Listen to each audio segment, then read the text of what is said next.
Bon, c'est bon pour tout le monde, je pense. On va lancer. Alors, bonjour, bon matin, bon après-midi. C'est la première fois qu'on a quelqu'un de si loin et quelqu'un, même quelques-uns, puisque vous êtes deux à venir enfin non, à rester en Nouvelle-Calédonie pour nous parler de ce sujet qui manifestement a attiré l'attention et l'intérêt de beaucoup de gens. On a vu ça dans les commentaires des différents posts qui ont été mis sur le groupe. Alors, je vais pas trop traîner à faire les présentations, simplement dire que je suis enthousiaste d'enfin avoir réussi à rassembler Corinne et Damien sur un écran. On sait que le décalage horaire, c'est un peu compliqué. Mais voilà, on y est et on est même parti pour 2 sessions. Donc, je suis encore deux fois plus content, quelque part. Alors, sans traîner, je te passe la parole, Damien, ou à Corinne. Je ne sais pas comment vous arranger. S'il y a des choses à préciser, vous avez la zone de conversation, la chat zone. Ok. Dans lequel vous pouvez voir. Et moi, je vais assurer un petit peu le tampon entre la présentation et vos remarques. Donc, ce que je vous demande, c'est de mettre vos micros sur muté, comment est-ce qu'on dit Mute. en français, hein, comme on dit. Et de manière à ce que, voilà, muet tous, sauf là. Et je désactive... où est passé Damien? Tu peux remettre ton micro, Damien, et Corinne aussi, si tu veux bien, vous voulez bien. Ok. Ok. Ouais. Et comme ça, le micro est à vous. Ok. Alors une chose, c'est qu'on Corinne et moi, oui, Corinne et moi, on travaille pratiquement exclusivement avec Teams, Skype, Facebook, des choses comme ça. On voit pratiquement plus personne, mais on ne sait pas se servir de Zoom. C'est la première fois qu'on utilise Zoom. Et donc, je vais essayer de partager mon écran. C'était pas ça que je voulais faire, partager l'écran. Et je voulais partager ça. Partager. Bing. Voilà, ça y est, c'est OK. Donc, alors, je ne sais pas si vous voyez ma tête ou pas, mais ce n'est pas très important. Et puis, je voulais en fait activer l'écran en plein écran. Voilà, pour que ce soit un peu moins moche. OK. Donc, merci d'être là. Donc, l'atelier qui est là, c'est un atelier, en fait, on s'est dit avec Corinne, on va découper en deux, parce qu'il se peut très bien qu'il y ait des gens qui n'ont aucune base en métaprogramme, et puis il se peut qu'il y ait des gens qui aient besoin de rafraîchissement. Donc, le premier atelier qu'on fait aujourd'hui, c'est vraiment un atelier 1, ça peut même être un atelier 0, c'est pour essayer de donner des idées de ce que c'est que les métaprogrammes. Et puis également, comme nous, du fait qu'on en fait une grande partie de notre travail, on en a une vision qui est peut-être un peu spéciale. Donc, on s'est dit, allez, on va faire un premier atelier de découverte, puis après ça, un deuxième atelier où on va vraiment parler de notre pratique, on va aller un peu plus en profondeur. Donc, c'est vraiment de l'introduction. Alors, Corinne, lève la main, Corinne. Ah. Quoi? Donc, Corinne et moi, en fait, on s'est Alors, connus depuis longtemps, parce qu'elle était dans la classe de mon frère. En fait, on a une classe d'intervalle au collège à Bourail, ici en Calédonie. Et il y a très, très puis, longtemps. ouais, très longtemps. Et puis, elle dit toujours qu'elle est arrivée par hasard dans la PNL. Alors, elle est arrivée par hasard. Elle a eu en premier prof un prof qui était illustre parce que c'était Richard Bolstad. C'était ici en Nouvelle-Calédonie. C'était un atelier NLP and Spirituality. C'est vraiment Richard, il mixe en fait de la spiritualité. Ça se dit ça en français? Oui. Spiritualité, ouais, et de la PNL. Il a un atelier qui est vraiment. Chamanisme. Ouais, chamanisme, PNL, beaucoup de chamanisme en fait et de la PNL. Si un jour vous pouvez aller voir Richard en Nouvelle-Zélande, il va en France également, je crois que c'est chez Repère ou quelque chose comme ça qu'il va. Richard Bolstad, c'est vraiment un gars qui est extraordinaire. Donc ça a été ton premier prof, hein, Corinne? C'est ça, avec son épouse, Julia Kurosheva, pour le chamanisme, la partie chamanisme surtout. Et effectivement, oui, c'est là où j'ai découvert la PNL, où j'ai fait l'expérience de la PNL pour la première fois. Et j'ai souvenir également qu'on avait fait un des premiers exercices qui nous était demandé de faire, c'était notamment de se mettre en petit groupe de 3 à 5 personnes et puis de trouver des définitions. On nous demandait de trouver au moins 5 définitions, à minima 3, si ce n'était pas possible, du mot éducation. Donc, je m'attendais, moi, à ce que lors du débriefing, effectivement, il y ait des définitions qui soient similaires ou quasi identiques. Et là, surprise, rien de tout ça. Personne n'avait la même définition de ce mot éducation.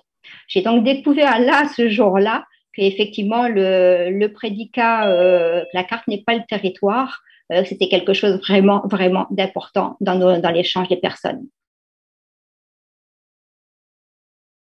Donc, que finalement, il y avait beaucoup d'incompréhension et on avait parfois emporté des jugements sans vraiment comprendre ce qui se passait. Donc, cette PNL, je me suis aperçue que c'est un outil super puissant et qui permettait également de comprendre mes propres comportements, mais également ceux des autres. Donc, ça a vraiment été une ouverture d'esprit et ça m'a permis de revoir, effectivement, de réorienter les jugements que je pouvais avoir sur certaines situations. Donc, c'est vraiment un plus. Donc voilà, Damien, pardon d'avoir pris la parole, je te la redonne. Et donc, Corinne, en fait, elle est tombée dans la PNL par hasard. Après ça, elle a été formée un peu par moi. Je crois que tu n'as jamais été voir du côté de chez Bernard, c'est ça? Ok. Non, effectivement. Non, le seul stage que j'ai fait avec Séminaire, c'était celui de Richard, que Bernard organisait. Ok. Et donc, après ça, elle a commencé à travailler avec moi. Et nous, on travaille pratiquement à 50% avec les métaprogrammes. Et notre boulot, que ce soit comme consultant ou comme formateur, c'est d'essayer beaucoup de décortiquer comment les gens fonctionnent. Et Corinne, en fait, les métaprogrammes, elle dit, ouais, les métaprogrammes, c'est bien, ça permet de réajuster, réorienter mes jugements, ma vision, mes comportements. Et donc, en fait, Corinne, aujourd'hui, c'est mon bras droit. Alors, à mon tour de présenter Damien. Donc, Damien, il a bien grandi depuis le temps où c'était un petit caldoche de brousse, parce que ce qu'il vous a dit, c'est qu'effectivement, on a été d'un petit village.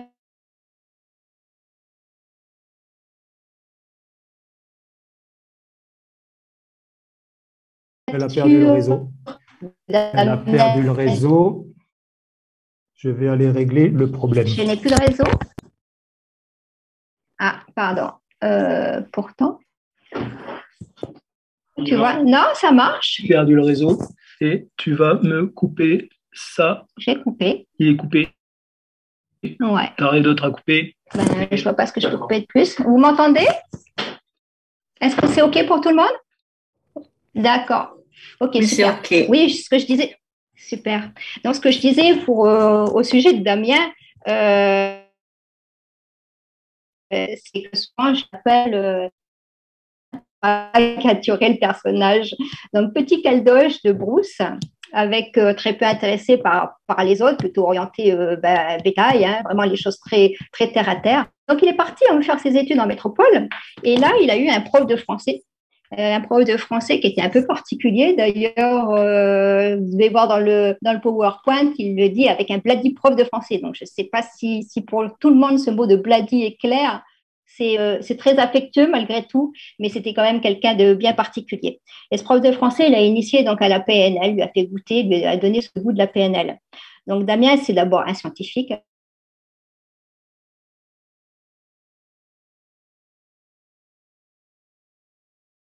Vérifiable, validé et qu'on puisse répéter. Donc, les métaprogrammes, pour lui, c'était plutôt un outil qui permet de faire des quelques personnes qui puissent faire ce diagnostic, qu'on arrive au même résultat. Donc voilà, Damien, si tu as quelque chose à rajouter. Non, j'espère que je ne t'ai pas trop escaté. Non.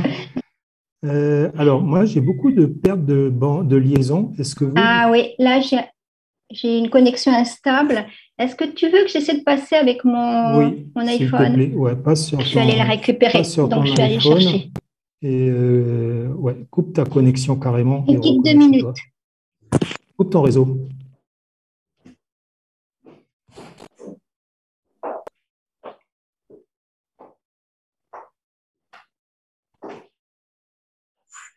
Donc, en fait, là, on va utiliser un plan de secours.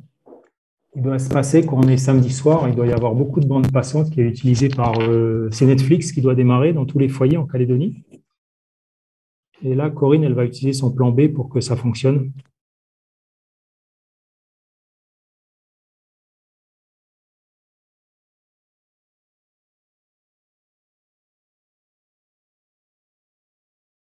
Ouais, c'est le grand concurrent de la PNL. Et en fait, dès qu'elle va être passée sur son réseau à elle, normalement, on devrait avoir suffisamment de bandes parce qu'elle va passer par une autre route.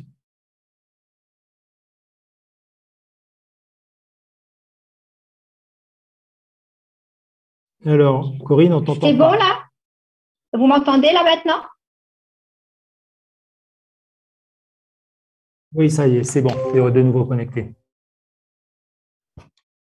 Oh, Christian, ma connexion est toujours instable. Ça va être compliqué. Le son est parfait.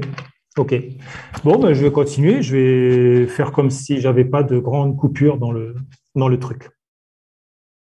Donc, Alors, une chose qui est importante à savoir, je fais beaucoup d'efforts pour parler un bon français, mais si jamais j'oublie de parler, tu vois, moi, c'est pas bien qu'on ait parlé la France. Si jamais j'utilise des mots, mince. vous entendez que je peux utiliser un français qui est différent. Je suis caldoche première langue, ch'timi deuxième langue, français troisième langue seulement. Si jamais je dis quelque chose que vous ne comprenez pas, ne faut pas hésiter à me faire répéter. Par exemple, je peux très bien utiliser le mot pinailler. Et pinailler en néo-calédonien, Voilà. ça veut dire ramer grave. Ça ne veut absolument pas dire la même chose qu'en France. OK? Il y a d'autres choses, en fait, qui sont assez spécifiques. Il se peut qu'on utilise le terme de race. Le terme de race, c'est quelque chose qui choque beaucoup de gens. Les gens de Toronto, par exemple, n'aiment pas ce mot race. Les Suisses détestent ça, certains Français détestent. Nous, on va sans doute utiliser le mot race, parler de blanc, de kanak, etc. La race, ça correspond à un stéréotype. Moi, je suis blanc, je suis européen. C'est un stéréotype, mais ça fait surtout référence, c'est l'ancien sens du mot français race. La race, c'est surtout quelles sont tes origines, quelle est ta famille. Ça n'a rien à voir avec les gènes. Donc, quand je parlerai de race, imaginez bien que si je parle d'un Kanak, un Kanak, il peut être tout blanc, il peut être comme moi. C'est pas tant le fait qu'il soit, les Kanaks qui disent, est-ce qu'il est sorti d'une femme Kanak? La personne peut être sortie, comme disent les Kanaks, d'une femme blanche. Et la personne peut être de culture et de lignage parce que son clan, il est Kanak. Et donc, le mot race, ça a plus à voir avec à quel clan, à quel groupe on se rattache plutôt qu'à un génotype. Si vous êtes choqué par le mot race, n'hésitez pas à me le dire quand j'utiliserai le mot race à un moment ou à un autre, à cet atelier, puis surtout à l'atelier prochain. Si jamais il y a un mot que je dis que vous ne comprenez pas, il ne faut pas hésiter à me reprendre. Si il y a une expression complète que je sors, n'hésitez pas à me reprendre. Et il ne faut pas perdre de vue que souvent, il y a des choses que j'ai appris en anglais. Et donc, je peux utiliser du jargon anglo-saxon et je ne m'en aperçois même pas parce que je suis pratiquement bilingue français-anglais. Il y a des choses que je dois rajouter sur le préambule linguistique, Corinne? Je pense que c'est assez clair. Excuse-moi, j'étais un petit peu en train de me battre parce que je ne vois plus, j'ai plus les personnes en visio. J'espère qu'on m'entend. Ouais. Oui, on t'entend. Ok, super. Alors, est-ce que tu vois au moins les slides? Les slides, je les vois. Par contre, je n'ai que une seule personne en visio. Juste une petite précision. Si toutefois il y avait des explications, il ne faut pas hésiter à couper la parole et à prendre la parole pour demander des explications si toutefois il y a des choses qui n'étaient pas claires. Oui.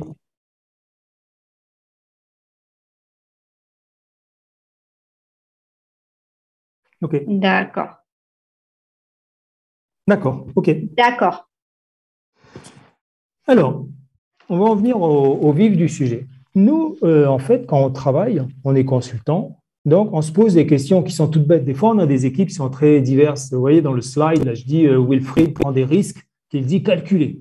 Julie préfère raisonner par différence. Jacques aime ce qui est logique et ordonné, et ainsi de suite. En tant que consultant, en tant que chef d'entreprise, en tant que coach, en tant que ce qu'on veut, on peut se dire, mais comment est-ce que je vais composer avec cette diversité? Comment est-ce que je vais faire pour réussir à me créer une grille de lecture qui va me permettre de prédire les comportements des personnes et surtout qui va me permettre de faire des équipes qui sont cohérentes? Parce qu'il y a bien des styles, quand on voit Wilfried prend des risques qu'il dit calculer, c'est bien une préférence comportementale, c'est bien un style cognitif. Et en PNL, les préférences comportementales dont je parle, les styles cognitifs, ça s'appelle métaprogramme. Les métaprogrammes, en fait, c'est des processus élémentaires qui structurent les comportements.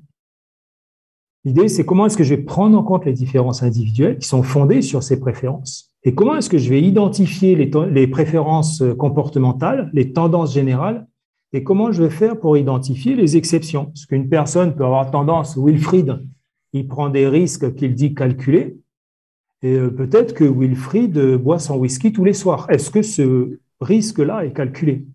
Peut-être que Wilfried fait du saut à l'élastique. Est-ce que le risque est vraiment calculé? Ma collègue Corinne, par exemple, c'est quelqu'un qui a une tendance à dire oui très facilement. Est-ce que c'est quelqu'un qui est vraiment match? Et je peux dire, pour me batailler avec elle, que parfois elle peut être particulièrement mismatch. Hein, Corinne? Oui, tout à fait. Petite précision, j'ai des soucis de connexion, donc des fois je perds un peu le fil. Ok. En fait, pour nous, les métaprogrammes, c'est une manière de catégoriser les gens, de les comprendre, de voir comment ils fonctionnent. Et surtout, derrière, il y a une logique, il y a une méthode.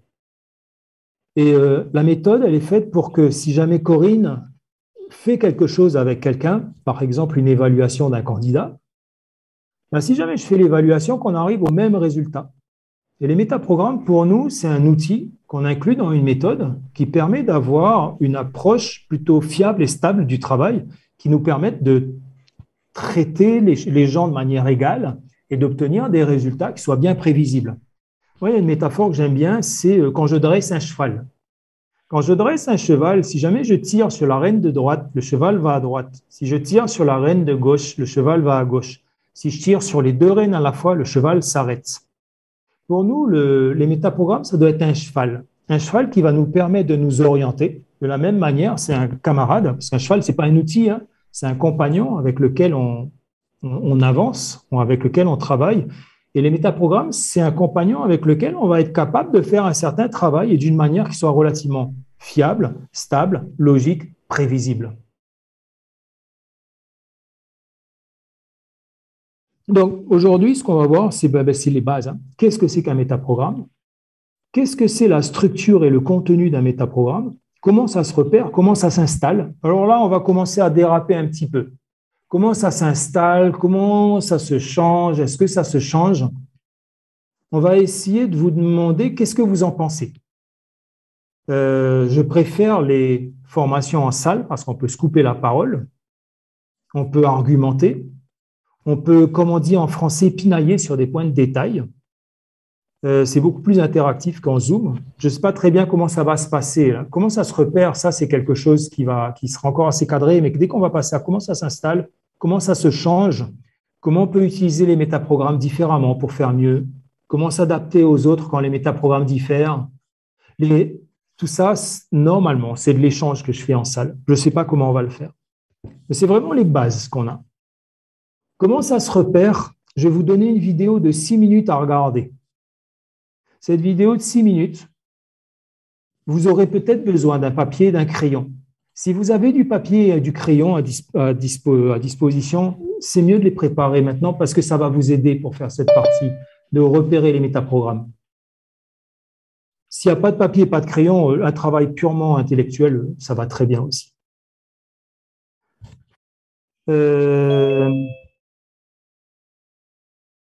Corinne, tu m'entends là?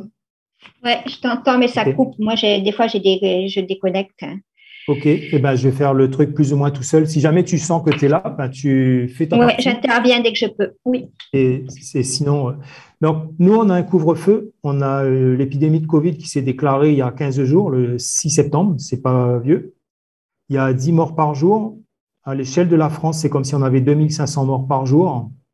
On a un nombre de contaminations qui est très important. On a un couvre-feu qui est très strict. Donc, on va faire très attention à notre temps. On s'y donnait 1h30, 2 heures maximum pour faire l'atelier. Au début, on a un petit peu ramé. On a pinaillé, comme on dit chez nous. Mais on va essayer de tenir les temps.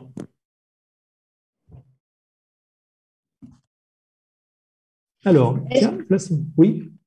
Est-ce que tu as expliqué, parce que j'ai peut-être loupé, ce qu'était que la multiculturalité? Oui, j'ai parlé du fait que Ok, d'accord, pardon. On avait des approches qui étaient différentes et que la notion de race, c'est quelque chose qui est importante. D'accord. Pour cet atelier, en fait, Les règles du jeu, elles sont simples, il n'y a pas de règles. Tous les points de vue sont valides. La critique constructive est toujours bienvenue. On a le droit de se couper la parole. Donc là, si c'est par écrit, ça marche aussi. On a le droit de contredire. Et la seule règle, c'est l'acceptation de la différence. C'est quelque chose qui est assez important pour nous dans le Pacifique Sud parce qu'on a des cultures qui sont tellement différentes que quand il y a 3 personnes qui sont dans une même salle, généralement, ils arriveront toujours à être en désaccord sur quelque chose. Il y a un Kanak, une fois dans le Nord, je n'avais rien à faire, c'est un opérateur, et on parlait des différences du racisme, en l'occurrence. Il dit, tu ne peux pas ne pas être raciste. Et je lui demande, mais pourquoi ça? Il fait, parce qu'avant de se connaître, il faut d'abord se reconnaître. Et ça, se reconnaître, c'est reconnaître les différences chez les Kanaks. Et je me suis dit que c'était signifiant de le dire là avant de commencer. Est-ce qu'il y en a qui n'ont jamais vu ce modèle? Si vous l'avez jamais vu, faites non dans la fenêtre. Et Christian va me dire. En fait, ce serait super étonnant quand même. Hein. Ouais, on l'a tous fait en fait en introduction PNL.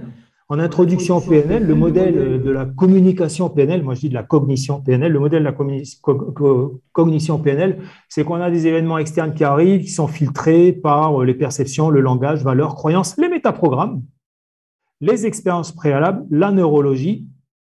Et tout ça, en fait, ça va être traité et puis ça va produire des comportements en fin de chaîne. Et les comportements, ils peuvent être internes ou ils peuvent être externes. Un comportement externe, c'est par exemple moi en train de parler. C'est vous qui êtes sur votre chaise et qui ne bougez pas. Ne rien faire, c'est déjà un comportement. Un comportement interne, ça peut être comprendre, raisonner, analyser les situations, résoudre des problèmes, penser à ce qu'on va dire, avoir des émotions. Tout ça, c'est des comportements internes. Traditionnellement, les métaprogrammes, on les voit au niveau des filtres qui structurent en fait qui structurent nos comportements. Et je vais vous parler un peu des métaprogrammes. Il y a 2 définitions. Il y a une définition qui est classique. En fait, vous avez les sources de ce que je dis partout. Normalement, il y a les sources qui sont vraiment partout quand je tire quelque chose de quelque part. Et dans Wikipédia, alors je ne sais pas si c'est Alain Thierry qui a écrit cette définition ou pas, il dit un métaprogramme, c'est un programme sur les programmes. Et ça, cette définition, elle est parfaitement exacte si on parle informaticien. C'est un système qui oriente une stratégie, le programme, dans sa manière de la dérouler, Et Christian, Alain, ou je ne sais qui, dans Wikipédia, on a des exemples, c'est l'évaluation d'un travail. Ne voir que ce qui va bien ou que ce qui va mal, ça va entraîner des conclusions qui seraient totalement différentes. Alors que le travail réel, lui, c'est le même. Et même quand, sur Wikipédia, on voit un programme sur les programmes, on a l'impression que ça sera un filtre de la perception, parce que la perception, elle filtrerait ce qui va bien ou elle filtrerait ce qui va mal. Quand on regarde chez Institut Repère, là, j'ai copié-collé, les métaprogrammes seraient des filtres psychologiques inconscients qui organisent, structurent, influencent, blablabla, notre pensée. OK. J'ai regardé un petit peu les représentations qu'on en a, les représentations qu'on peut en avoir, des représentations sous forme d'algorithmes ou autres. Et j'ai été chercher sur jobeq.com. Donc, Patrick, c'est un grand monsieur. Il faut aller sur ce site. Je crois qu'il a vendu son affaire. C'est un Belge, hein, Christian, c'est ça? Qui ça, tu dis? Patrick Nedvelder, c'est un Belge, il me semble. Oui, tout à fait. Il serait flamand, je crois. Hein. Il parle français, anglais, flamand. Et en fait, c'est à mon avis, peut-être, il est dans le top 10 au niveau mondial sur les métaprogrammes et il a fait vraiment un super travail. Et lui, il a une représentation des métaprogrammes comme étant des filtres. Il y a un événement qui est filtré par les attitudes, les métaprogrammes. Puis après ça, seulement les connaissances, valeurs et critères permettent l'évaluation de l'événement. Je ne suis absolument pas d'accord avec cette vision. Il y a mon voisin qui a 2 chiens. Il y en a un qui s'appelle Pabo. Alors, pourquoi il s'appelle Pabo? Parce qu'il était vraiment pas beau quand il était petit. Et tous les jours, ce chien, il passe sa vie chez moi. Et tous les jours, il mange les restes de Corinne et moi. Et je me suis aperçu que Pabo, quand je lui montre de la viande, il voit la viande et il mange la viande. Et quand je lui montre du poisson, il ne voit pas le poisson et il ne se passe rien. Ça serait un petit peu comme s'il y avait un filtre perceptif ou pas beau, en fait, il aurait un métaprogramme viande, aller vers la viande et ne pas voir le poisson. Ça serait comme s'il avait un filtre perceptif. Est-ce que vous croyez vraiment que ce chien ne voit pas le poisson? Est-ce que le problème, ça serait tout simplement pas qu'il n'aime pas le poisson? Pour moi, la notion de filtre perceptif, c'est tout à fait autre chose. On l'a constaté il y a 3 semaines de ça, quand j'étais chercher mes lunettes. On était avec Corinne sur le trottoir et on parlait de ma vision des couleurs qui est un peu spéciale. Et en fait, j'ai bouché un œil, puis après ça, j'ai bouché l'autre œil. Et il y avait un placard avec des couleurs, parce qu'on était en face d'un opticien. Et il y avait des couleurs rouge, jaune, vert, et il y avait du violet. Et en fait, avec mon œil droit, je vois le violet, et avec l'œil gauche, je vois du noir. Ça, c'est un filtre perceptif. Ne pas voir le poisson, c'est simplement que j'aime pas le poisson. C'est une préférence comportementale. Il y a d'autres représentations des métaprogrammes. Par exemple, il y a celle-là. Je l'aime bien, elle est sympa aussi. Alors, je ne suis pas en désaccord complet avec ce que dit Patrick. Hein. Je trouve que son schéma, il n'est pas mauvais, mais il n'est quand même pas juste. Il a l'avantage, le schéma de Patrick, celui-là, de simplifier les choses et de permettre de les expliquer en formation.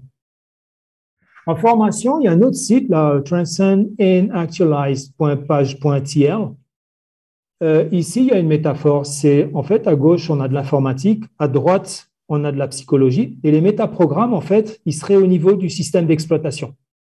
En bas, on a le hardware, avec le matériel électronique, et en face, on aurait le corps et le cerveau. Et déjà, rien que ce schéma-là, il est pratique pour comprendre parce que on aurait les métaprogrammes qui seraient le logiciel de base. Après ça, on aurait la cognition, le langage, les stratégies, etc., qui seraient l'équivalent des programmes informatiques. Et les comportements qui seraient l'équivalent des productions, c'est-à-dire l'affichage, les sons, les impressions. Mais en fait, c'est faux, ça. C'est faux parce qu'au niveau du hardware, par exemple, un ordinateur, c'est une architecture séquentielle. Ça traite des milliards et des milliards d'instructions par seconde. Notre cerveau, il a une architecture qui est massivement parallèle. Et la matière blanche et molle que j'ai entre les deux oreilles, elle traite très peu d'informations à la fois. Vous avez sans doute entendu parler de Miller, la loi des 7 plus ou moins de items qu'on est capable de percevoir et de traiter à la fois. Comme les métaprogrammes. Alain, il nous dit dans son site sur WikiPNL, c'est bien lui qui a écrit, il dit c'est un programme qui prend le contrôle des autres programmes. Mais le système d'exploitation, ce n'est pas un contrôle qui prend le contrôle des autres programmes. Le système d'exploitation, c'est la base sur laquelle s'exécutent d'autres programmes. C'est tout l'inverse. Et ainsi de suite. Donc, cette deuxième image, elle est pratique pour expliquer les choses, mais elle est fausse également. Alors, comment expliquer les métaprogrammes si je dis tout ce qu'on vous raconte, c'est faux? Alors, évidemment, c'est peut-être ma croyance à moi. Hein. C'est peut-être le fait que j'ai une formation en psychologie, une formation en sciences cognitives. Peut-être que le fait que j'ai une formation en sciences de la cognition fait que j'ai une vision qui est très particulière, idiosyncrasique. Idiosyncrasique. Il y a quelqu'un qui sait ce que ça veut dire, ça? Non. Idiosyncrasique, c'est une vision qui m'est personnelle. Un comportement idiosyncrasique, c'est un comportement qui est propre à la personne. Et peut-être qu'effectivement, c'est complètement propre à moi, cette vision. N'empêche que moi, je pense plutôt qu'on a des styles de pensée, et que ces styles de pensée, c'est des choses qui effectivement déterminent nos comportements. Je n'ai pas une vision filtre, et je n'ai pas non plus une vision computationnelle du truc. Je me dis juste, on a des styles de pensée, on a des styles comportementaux. Et je vais vous en présenter 3. Le premier, c'est celui dont on vient de parler, s'éloigner d'eux ou aller vers. Est-ce qu'il y a quelqu'un qui a jamais entendu parler de métaprogramme parmi vous?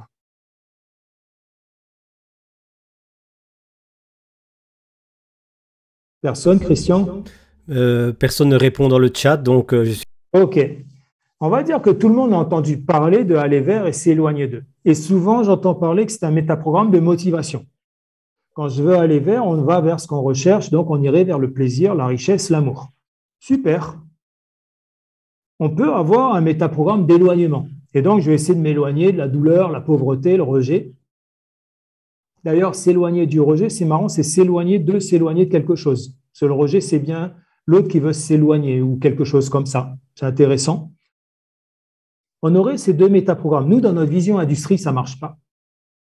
Ça ne marche pas parce qu'en fait, les gens, quand ils ont une situation, ils peuvent aller vers la situation.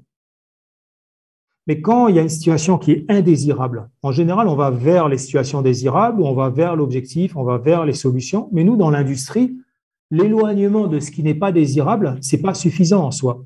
Il y a deux types de comportements et s'éloigner d'eux, on peut s'éloigner d'eux en évitant quelque chose ou on peut s'éloigner du quelque chose en le maîtrisant. En préparant notre présentation avec Corinne, on pensait qu'on aurait du réseau tous les deux. Et on a pensé à une illustration pour ça. C'est, vous avez un chantier. Et ce chantier, il a besoin d'une alimentation électrique. Et puis, vous avez un responsable du chantier.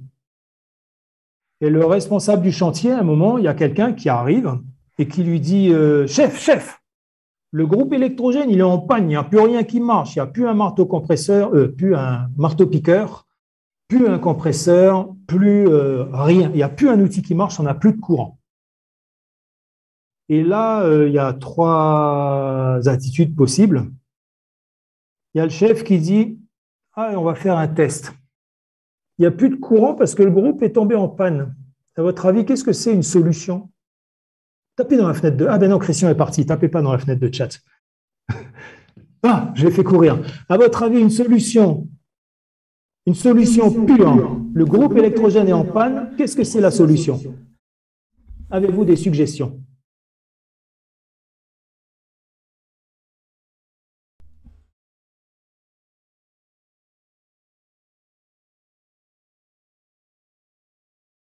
Tac, tac, tac. Ah, ils sont pas… Ils sont un peu électrogénés. Comprendre pourquoi c'est en panne, on le répare, comprendre les problèmes, vérifier les branchements. Mais il n'y en a pas un seul qui est orienté solution. Punaise, mais vous allez passer des heures, mais on va perdre un fric. Bang! Pas non. Non! Corinne, tu fais quoi? Moi, je vais chercher un autre groupe pour pouvoir poursuivre le travail. Et en fait, elle ne va pas perdre de temps, elle va aller à kilo plus. Vous, en Europe, là, vous avez kilo tout. Nous, à Nouméa, on a kilo plus. Elle ne va pas perdre son temps et elle veut une solution. La solution, c'est qu'il y ait du courant. Elle se fiche que le courant arrive par un groupe électrogène, par n'importe quoi. Il faut qu'il y ait du courant et elle va louer un autre groupe. Maîtriser le problème, c'est un peu ce que vous dites là, vérifier les branchements. Donc, comment on peut s'en passer? Ça, c'est une bonne question pour trouver des solutions. Appelez los especialidades et les spécialistes, oui, c'est pas mal, mais en fait, c'est des gens qui vont surtout analyser le problème, qui vont essayer de vérifier les branchements, qui vont essayer de comprendre et qui vont essayer de réparer. Et donc, on va essayer de maîtriser le problème. Et puis, il y a une autre espèce de personnes. Alors, ceux qui sont dans l'évitement, refais-le comme tu me l'as fait tout à l'heure, Corinne. Ceux qui sont dans l'évitement, oui. C'est comment s'en passer, comment effectivement se passer du groupe, hein, ou bien dire allô chef, ben voilà, j'ai mon groupe qui est en panne, qu'est-ce que je dois faire maintenant? Et puis je peux aussi dire donc le chef effectivement n'est pas content, donc lui dit ben trouve une solution. Oui, mais c'est pas moi, c'est l'autre. J'avais demandé de regarder ce fameux groupe avant qu'on ne parte. Hein. Donc là, on voit que la personne est carrément dans l'évitement et ne cherche pas à trouver de solution, ni même à essayer de maîtriser son problème. Et en fait, les gens qui sont dans l'évitement, c'est exactement ce que Corinne dit. Donc Corinne, elle était conductrice de travaux en maçonnerie. Enfin, elle avait une entreprise de maçonnerie dans le gros œuvre. Elle coulait du béton. Et après ça, elle était numéro 2 d'une boîte qui faisait du bâtiment, enfin du travaux publics et de la VRD plutôt. BTP. BTP et VRD. Et elle a souvent eu le problème des gens qui sont dans l'évitement. Et les gens qui sont dans l'évitement, ils fuient le problème. Toutes les solutions sont bonnes pour ne pas avoir le problème, pour ne pas avoir à le traiter. Et nous, en fait, quand on détecte un métaprogramme qui serait aller vers s'éloigner d'eux, on est plutôt à essayer de savoir si c'est aller vers une solution, maîtriser le problème, ou bien éviter. Et les gens qui sont évitants, dans l'industrie, ce n'est pas forcément la bonne chose. Alors, il y a des situations où c'est pas mal, quoi. Par exemple, les gens qui sont confrontés à des conflits perpétuels, l'évitement des conflits, dans une certaine mesure, ça peut être utile. Mais ce qu'on veut surtout, c'est que dans un deuxième temps, il soit traité et éviter le problème. Ça permet de gagner du temps. C'est quelqu'un qui a dit on en profite pour faire autre chose. C'est Céline. Ben oui, on essaye de faire autre chose. Donc, notre vision déjà là, sur ce métaprogramme, aller vers s'éloigner d'eux, ben, elle est différente de ce qu'on a habituellement. L'orientation.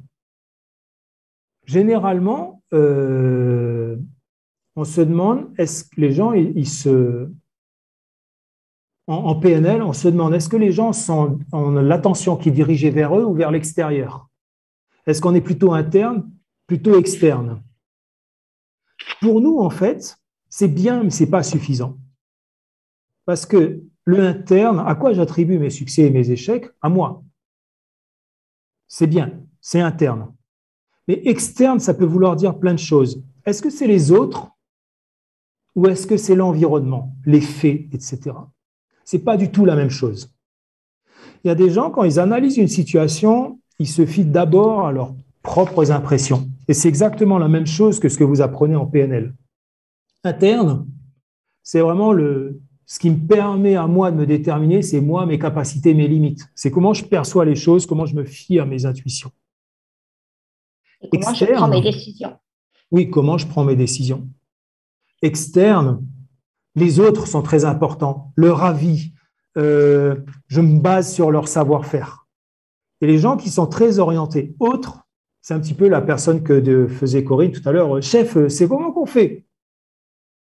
Et ils ont constamment besoin de demander l'avis des autres. Ce n'est pas forcément mauvais. Hein. On va voir un exemple tout à l'heure où je demande à Corinne son avis. Et c'est une question piégeante. Et la question, ça sera de savoir si je suis interne, autre ou environnement. Et puis, il y a des gens qui sont extrêmement… ils ne s'intéressent qu'aux faits ou au hasard, et ils expliquent tout par l'environnement. Ce qu'on peut observer, ce qui vient de l'extérieur, ce qui est factuel. Dans l'industrie, en fait, c'est important parce que les personnes qui se déterminent par elles-mêmes, elles peuvent ne pas assez écouter les autres. Les personnes qui se déterminent uniquement par les autres, elles peuvent ne pas prendre d'initiative. Et les gens qui sont trop factuels peuvent simplement négliger leurs perceptions et les perceptions des autres. Il n'y a rien de pire qu'un chef qui ne se base… Vous savez, certains directeurs des ventes qui ne voient que le chiffre, qui ne voient pas le contexte et qui ne voient pas les ressources des personnes. C'est horrible.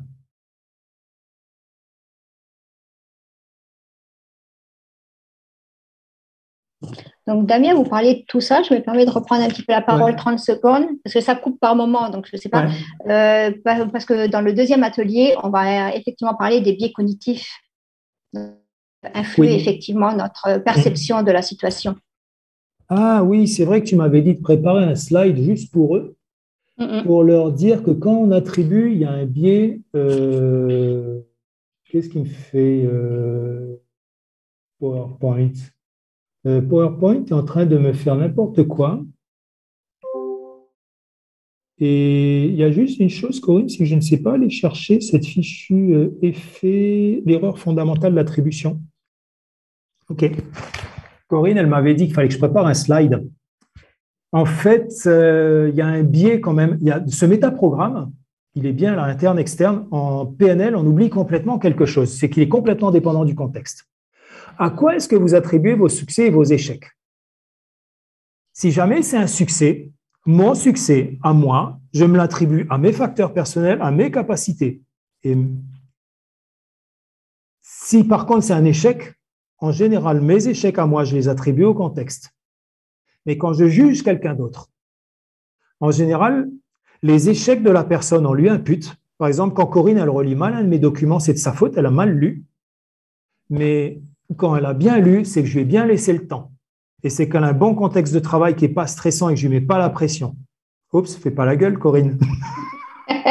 Heureusement que j'ai des coupures de temps à autre. Ah, d'accord. Et donc, le biais fondamental d'attribution, c'est que les succès, on a tendance à se les attribuer à soi et les échecs, ses propres échecs, on les attribue à l'environnement. Donc, on est interne par rapport à nos propres succès et externe par rapport à nos échecs. Mais par contre, pour les autres, on est orienté autre pour leurs échecs et on est orienté contexte pour leur succès. Y a-t-il des questions sur ce slide qui est intéressant? Oui, je vois qu'il y a une question qui va arriver sur mon... Oui, juste une question, c'est quelque chose qui est d'ordre général et habituel quand tu dis qu'on attribue ses succès à soi et les échecs, on pense que c'est des facteurs personnels. Je veux dire, ça dépend aussi un peu de nos positions de vie. Si je suis OK alors, plus, en fait, OK plus. Alors, je vais répondre, je peux déjà répondre à la question. Ça s'appelle l'erreur fondamentale d'attribution et c'est un truc qui, ça peut dépendre des personnes, mais c'est quelque chose qui est statistiquement vrai. Okay. C'est-à-dire que c'est une tendance générale. Oui, je peux être OK+, mais même si je suis OK+, si je suis OK, même si je suis dans ce quadrant-là, donc là, on parle d'analyse transactionnelle, mais même si je suis dans le cadran OK, je vais avoir tendance à plus attribuer mes succès à moi-même et plus attribuer mes échecs au contexte. Et pour les autres, à plus les attribuer, c'est une tendance, quelle que soit notre position de vie. Après ça, il y a des gens qui ne se comportent pas comme ça, mais c'est un biais qui est vraiment, vraiment robuste. C'est un biais qui est aussi robuste que le fait d'attribuer une intelligence supérieure aux gens qui sont plus beaux. C'est aussi robuste que le biais d'attribuer une intelligence qui est inférieure aux gens qui ont une couleur de peau différente de la nôtre. C'est aussi robuste que le fait d'attribuer une intelligence inférieure aux gens qui ont un accent. Parce que si moi, quand on commence à parler comme ça, puis moi, avoir un bon accent bien, mais après ça, mon intelligence, tu vas percevoir l'intelligence moins bonne, mais l'intelligence, c'est même mec, mais là, moi, c'est moi par les langues francales. Je ne sais pas si vous arrivez à me suivre quand je parle comme je parlais, mais en fait, si je parle comme ça, vous allez m'attribuer un quotient intellectuel qui sera moins élevé. C'est aussi robuste, cette erreur fondamentale d'attribution, c'est aussi robuste que le fait de penser que celui qui pose des questions est plus intelligent que celui qui répond. Est-ce que ça répond à la question? Oui, ça répond à la question dans le sens où effectivement c'est une tendance. Donc il faut la prendre comme une tendance, le prendre comme une généralité et le réadapter si jamais ça ne fonctionne pas. Mais normalement, ça fonctionne. Ouais, ça fonctionne, allez, 3 fois sur 4. Damien, dans la question, en fait, ça pose aussi la question de le métaprogramme au niveau subjectif, lié à la personne proprement dite. Ici, c'est plutôt une tendance générale ou généralisée. Et le troisième, ce serait éventuellement des métaprogrammes liés à la culture de l'organisation proprement dite, c'est-à-dire en fait le microcosme dans lequel j'évolue. Oui, et puis également ma culture, mais baseline. Les valeurs de base de ma culture. Par exemple, selon les cultures, il y a des gens qui vont avoir une tendance à penser que ce qui leur arrive est déterminé par l'environnement. Par exemple, les Océaniens, ils pensent que leur statut est déterminé par leur environnement et par les autres et par le contexte, par la cosmogonie en fait. Alors que les Européens, et en particulier les Blancs, ils pensent que leur statut est déterminé par eux-mêmes. C'est-à-dire que le statut pour les Blancs européens, généralement, ils pensent que ce qui leur arrive est statistiquement, quand on regarde les préférences, dans la culture européenne, on pense qu'on se fait notre propre place au soleil. Et on pense qu'on peut gagner, par exemple, c'est ce qui nous permet d'être ambitieux quand on est européen, on pense qu'on peut gravir les échelons de la société et obtenir le statut que l'on veut avoir. On pense également que si on ne l'obtient pas, c'est parce qu'il y a des forces contraires qui nous en empêchent, mais on pense que c'est quand même possible quelque part. Pour les Océaniens, c'est très différent. Ils pensent que le statut, il est déterminé par ma place dans le clan et par ma place dans le clan et la place de mon clan dans la société. Si par exemple, je suis, je ne sais pas moi, chef de famille d'un clan qui est gardien de la coutume, mais ça sera très difficile pour moi d'être un militant politique parce qu'un gardien de la coutume, c'est quelqu'un qui va, dans le rôle, ça va être de défendre les procédures, les us, les usages, la loi coutumière de mon clan. Et donc, à partir de là, culturellement, on est un petit peu influencé, nos programmes peuvent être différents. Ça ne veut pas dire qu'on est toujours comme ça. Un de mes grands frères, enfin, quelqu'un dont je suis très proche, c'est un Kanak. C'est un grand frère parce qu'il est plus âgé que moi. Je lui dois le respect. Et c'est quelqu'un qui a fait une grande partie de mon éducation à l'âge adulte. Il est justement chef d'un clan et la responsabilité de son clan, c'est de bénir la paille des cases des chefs. S'il ne bénit pas la paille de la case d'un chef, le chef n'a pas de case et donc le chef n'est pas chef. Donc il a un pouvoir qui est immense, il a un pouvoir sur l'existence même des chefs et les chefs, ils ont un pouvoir, comme on dit toujours, de vie et de mort sur les sujets. Mais il est également, c'est également quelqu'un qui est gardien de la coutume, c'est-à-dire c'est le Conseil constitutionnel en fait. C'est celui qui va dire si la coutume, c'est-à-dire la loi orale, Kanak, elle s'applique et comment elle s'applique, de quelle manière. Et c'est lui qui explique comment la coutume doit se transmettre de famille en famille.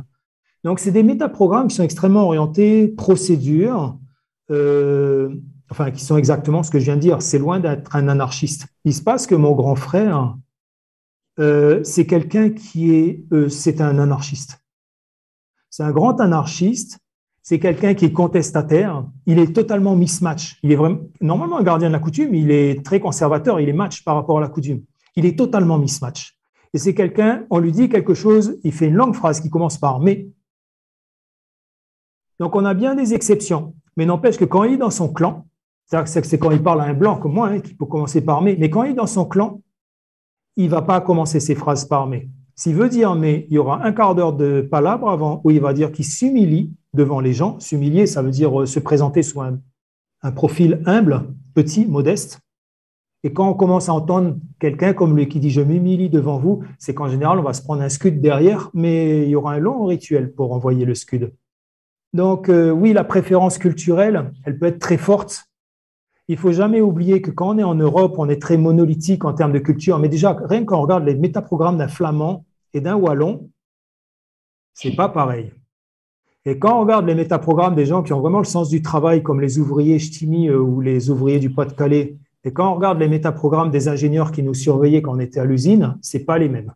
Oups, pardon, je me suis oublié. Ça, c'est pour reprendre sur ce que tu disais. Ça répond à ce que tu disais, Christian? Oui, tout à fait, merci.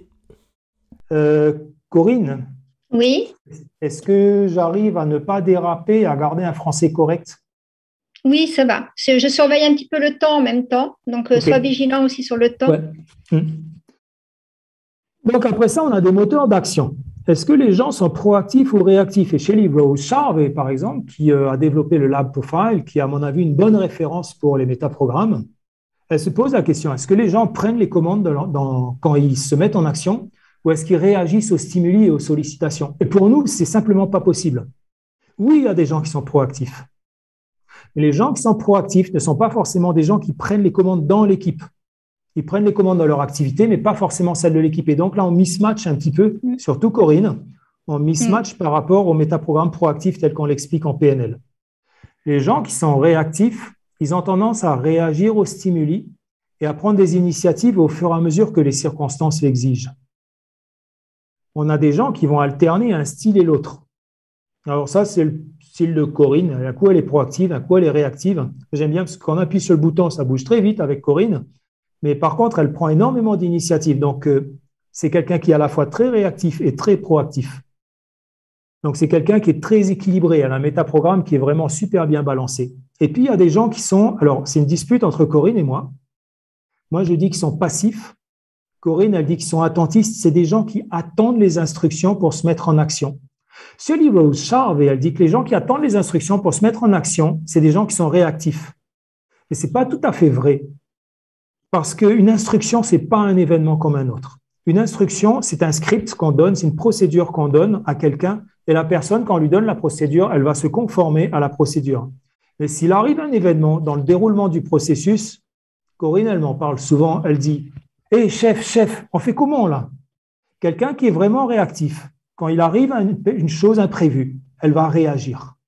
Quelqu'un qui est attentiste, quand arrive un imprévu, ça bloque le métaprogramme. Et ça bloque la procédure qui est déclenchée par le métaprogramme. Oui, Corinne, vas-y. Oui, oui, tout à fait. Je suis complètement d'accord avec ce que tu es en train d'expliquer. C'est tout à fait ça. Donc, la personne passive, effectivement, va en rester là, juste se contenter de constater qu'elle ne peut pas aller plus loin, alors que la personne réactive saura devenir proactive pour justement débloquer sa situation. OK.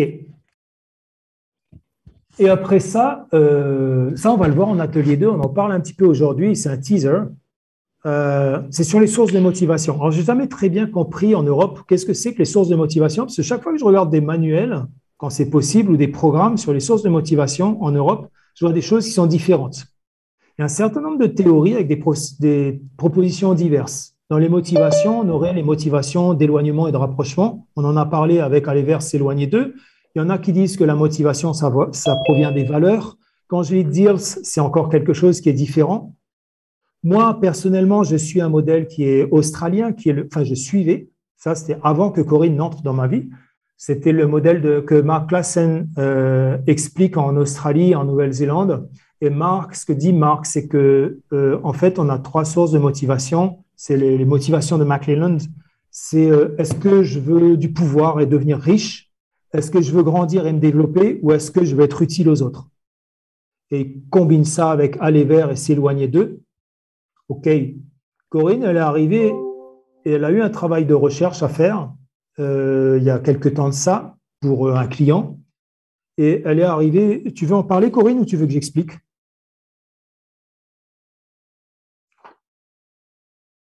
On a perdu Corinne. Tu pourras mettre le nom des auteurs que tu as cités dans la conversation, s'il te plaît? Oui. C'est les noms de McClelland. C'est surtout ça, discuter. M-C-C-L-E-2-L-A-N-D. Comme je suis dyslexique, il est très possible que je fasse des fautes sur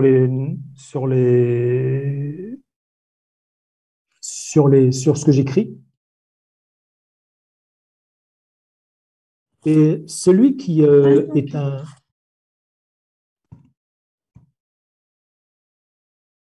Celui qui défend en fait le modèle de McClelland avec des écrits qui sont bien, il mélange le modèle de McClelland avec s'éloigner d'eux et aller vers, c'est Mark Klassen. Donc je viens de marquer le nom, c'est un Australien. Il est très très sympa et très très orienté business, mais super sympa. Et quand on lui écrit en général, il met un temps à répondre, mais il répond d'une manière toujours très très structurée. Et donc on a toujours perdu Corinne, visiblement, c'est ça? Ça y est, je pense que c'est bon pour vous, mais ça coupe vraiment très, très souvent. OK, non, ça coupe trop. Ouais. Je vais expliquer. Donc, Corinne, en fait, elle a dit, c'est bien gentil ce que vous faites là, mais c'est insuffisant pour choper les motivations. Ce qu'on veut, en fait, nous, on travaille avec des entreprises et on travaille dans le monde professionnel. Et la motivation, en fait, c'est ce qui permet aux gens de venir dans une entreprise. C'est ce qui permet de leur sentir bien et de s'y intégrer. Et puis, c'est également ce qui permet aux gens d'avoir envie de rester. Et donc, Corinne, elle a été nous sortir un modèle qui vient du marketing et qui est un modèle de marque employeur. Et elle nous a expliqué que les gens, en fait, il y a 5 grandes sources de motivation. Il y a l'intérêt du travail, le fait de simplement faire un travail qu'on sait faire et puis d'expliquer, de transmettre ce savoir-faire aux autres. La capacité de grandir et de se développer, d'apprendre des choses nouvelles, par exemple. Il y a le lien social et il y a là également la motivation économique. Et il y a des gens, effectivement, généralement, l'économique, c'est pas super important dans les motivations des gens. Ça les fait partir quand ils gagnent pas assez, mais rares sont les gens qui veulent gagner de plus en plus. Mais c'est vrai qu'il y a des gens, parfois, qui ne sont motivés que par le pognon. Corinne, elle nous a modifié le modèle de Berton. Elle a fait une étude, une validation, etc. Elle a modifié en disant, oui, mais nous, en Calédonie, on a également l'engagement sociétal. Et l'engagement sociétal, oui, j'entends des gens qui parlent de valeurs de Schwartz en PNL, et c'est devant cette multitude de modèles que nous, on s'est dit, il faut qu'on ait un modèle qui soit dédié à ce qu'on fait. Et donc, nous, les motivations dans l'entreprise, ce qu'on s'aperçoit, c'est que l'engagement sociétal est souvent important. Souvent, les gens sont très écologistes, très pour l'écologie en Nouvelle-Calédonie, et la responsabilité sociétale des entreprises vis-à-vis de l'environnement, c'est important. L'engagement sociétal également, on a des fois des opérateurs qui nous disent « Moi, je veux travailler pour telle compagnie minière parce que cette compagnie minière, c'est un projet pays, c'est pour les tontons, les cousins, les cousines, pour nos enfants. C'est pour ça qu'on travaille. C'est un projet qui est pays. » Et donc là, il faut entendre, c'est pour préparer l'indépendance kanak. Et c'est un projet qui nous permet à nous, Kanak, de nous émanciper et puis de marcher sur nos deux jambes.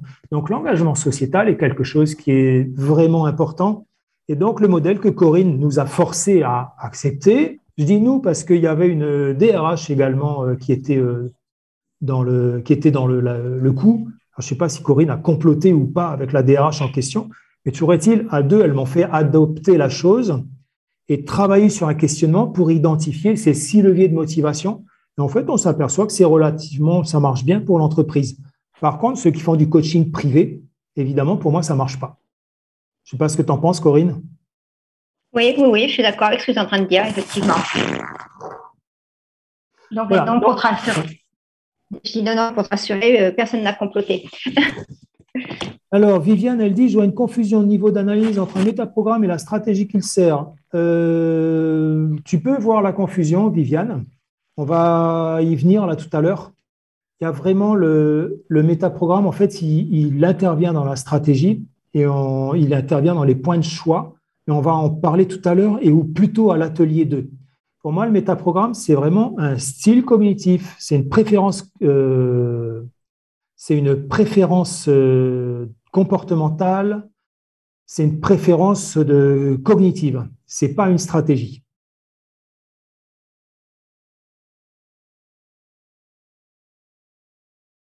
Alors, au stade où on en est-ce qu'il y a des questions?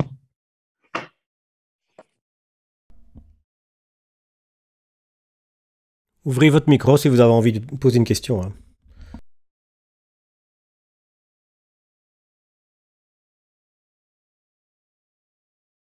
Alors, s'il n'y a pas de questions, je pense qu'il y en a qui vont venir. La question qu'on peut se poser, c'est « Ok, c'est bien ça, ces métaprogrammes, mais comment on fait pour les détecter ?» Notre boulot à Corinne et moi, c'est de poser des questions et d'écouter les réponses. Mon boulot à moi, ça peut être également de regarder des hommes politiques, de regarder des interviews, de lire des écrits et de détecter les valeurs politiques, les métaprogrammes, des choses comme ça. Et donc, moi, je ne pose pas forcément de questions. Je peux parfois faire du renseignement, renseigner sur des situations. Par exemple, j'avais fait une note de synthèse pour Eva Joly, j'en ai fait là pour des politiques locaux, pour des indépendantistes, pour essayer d'expliquer qu'est-ce qui peut animer les gens. Et j'essaie d'identifier les valeurs culturelles, les métaprogrammes, et essayer pour pouvoir décrire les gens. Donc, notre métier, c'est beaucoup d'écouter. Pour écouter, il faut que les gens parlent, et donc on pose des questions. Et par exemple, comment fait-on pour comprendre si la personne, elle veut aller vers l'objectif, maîtriser le problème, enfin le résoudre, ou l'éviter? Shelley Rose Harvey, elle dit qu'il faut procéder en 2 temps. Alors, Shelley Rose Harvey, je vais l'écrire, c'est quelqu'un qui est vraiment génial. Si vous pouvez aller en formation avec elle, elle parle français, anglais, yiddish, allemand, japonais, je crois, je ne suis pas très sûr de l'allemand et du japonais, je crois qu'elle parle aussi espagnol, mais français, anglais, yiddish, elle parle super bien le français. Évidemment, elle est native English, parce qu'elle est de Toronto, et yiddish, parce qu'elle est juive. Et souvent, oui, avec repère, c'est là où je l'ai eu. Je l'ai eu il y a des années de ça en arrière, c'est super bien fichu. Et donc, Shelley, elle dit, posez 2 questions. Qu'est-ce que tu recherches dans ton travail ou dans ta relation, ou tout ça? Et après ça, tu poses la question, pourquoi est-ce que c'est important pour toi? Si la personne dit c'est important parce que ça me permet d'obtenir telle chose, c'est que la personne, elle va vers la chose en question. Si c'est important parce que ça me permet d'éviter cela, alors c'est bien un éloigné d'eux. Et elle dit de reposer 3 fois la question, pourquoi est-ce que c'est important? Parce que c'est quand on pose la question vraiment 2, 3, 4 fois d'affilée qu'on arrive vraiment à toucher le fond. La difficulté, c'est qu'il faut bien répéter les mots de la personne parce qu'il ne faut rien y mettre de soi. Par exemple, si la personne dit qu'est-ce qu'il y a d'important pour vous dans le travail, et puis la personne dit moi je veux un salaire et une position. Une position, une position ou une position, enfin, je veux un salaire et un poste hiérarchique. Qu'est-ce qu'il y a d'important pour vous dans le fait d'avoir un salaire? La personne dit, c'est important d'avoir un salaire parce que si tu n'as pas d'argent, tu ne fais rien. Il peut être tentant de vouloir se dire la personne, elle est s'éloigner d'eux. Et quand vous me dites, si tu n'as pas d'argent, tu ne fais rien, qu'est-ce qu'il y a d'important pour vous d'avoir un salaire? Si tu n'as rien, tu ne peux pas faire en sorte que tes gosses ils aillent à l'école. Et qu'est-ce qu'il y a d'important dans le fait que tes gosses aillent ou pas à l'école, que tu puisses faire, ne pas faire des choses, qu'est-ce qu'il y a d'important pour vous d'avoir un salaire? Et la personne dit, ce que je veux, c'est que mes gosses, ils aient une bonne place plus tard et je veux pouvoir leur payer l'école. On voit qu'il y a un aller vers qui est caché derrière un s'éloigner d'eux. Mais nous, on trouve que ce procédé est un peu long et fastidieux. On préfère poser des questions directes, comme parle-moi d'une situation où tu as été concerné par un problème au travail.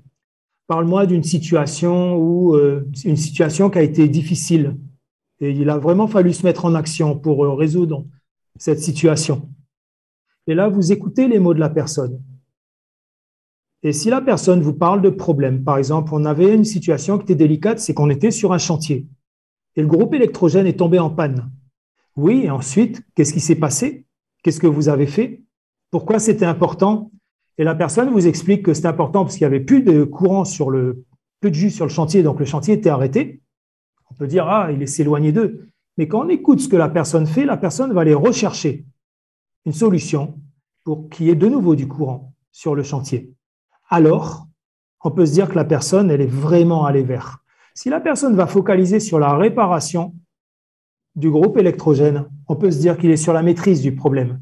Et si la personne dit, écoutez, j'en ai référé aux autorités compétentes parce que le travail n'avait pas été fait, et on s'est aperçu que le groupe électrogène, en fait, c'est un problème de maintenance, et on a demandé aux prestataires de trouver une solution, on peut se dire que la personne est dans l'évitement du problème. Et moi, je préfère nettement des questions comportementales où on demande aux gens de relater quelque chose, un comportement qu'ils ont eu par le passé. Est-ce que vous avez des questions à me poser sur la manière dont j'aborde le questionnement pour identifier un métaprogramme? Oui, moi j'en ai une. Oui. Ce que j'ai remarqué dans ce programme Aller vers et s'éloigner d'eux, c'est que c'est un peu plus complexe. Il y a des gens qui ont le programme vraiment Aller vers, et pour garder la motivation, parce qu'ils peuvent s'essouffler sur le terme, faire du s'éloigner d'eux leur permet de garder le cap Aller vers. Oui, exact.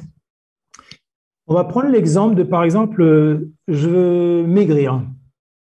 Si je n'ai pas une double motivation, simplement, alors je vais prendre l'inverse en fait, s'éloigner d'eux. La simple motivation, s'éloigner d'eux, ne permet pas de garder le cap. Il se trouve que j'ai passé les 90 kilos il y a 2 mois de ça. Et en fait, je devrais perdre 10 kilos. Et je m'éloigne de ces 90 kilos. Et dès que je redescends en dessous des 90 kilos, je recommence à boire une bière. Et Christian sait que j'adore la bière, surtout la bière belge. Calédonienne aussi, il y en a des bonnes. Et donc, il faudrait que je mobilise un deuxième métaprogramme qui est un métaprogramme aller vers. Pour retrouver cette silhouette svelte, élégante, pas seulement avoir moins de ventre et être moins gros, mais en fait, je m'en aperçois parce que je fais du vélo. En ce moment, avec le confinement, c'est moins visible. Mais aller vers une meilleure forme quand je fais du vélo et une Thierry. Oui, il n'y a qu'à faire du vélo et monter le Wentoro, qui est une petite montagne là, en Calédonie, et le faire 6 fois d'affilée. Et là, on sent qu'il y a 10 kilos de trop. Et on a envie de s'éloigner de cette fatigue, mais aussi on a envie d'aller vers ces 10 kilos de moins. Et oui, je suis entièrement d'accord avec la remarque. Il faut souvent mixer les métaprogrammes. Quand on a des gens qui sont trop allés vers, Corinne et moi, on trouve que c'est un problème. Quelqu'un qui est trop allé vers, il peut simplement oublier qu'il y a certains problèmes qui s'évitent. Et nous, on a un mot, c'est kayafou, mais je ne sais pas comment on traduit ça, kayafou, en français. Corinne, au secours. On avait trouvé une expression impétueux. Quelqu'un d'impétueux. C'est ce qui se rapprochait le plus. Donc, ouais, quelqu'un de Kayafou, c'est quelqu'un qui ne mesure pas forcément les risques et puis qui fonce et advienne ce qui devra advenir. Ouais, c'est ça. Et donc, nous, on a tendance à préférer les gens qui équilibrent les métaprogrammes. Il y a d'autres questions sur celui-là?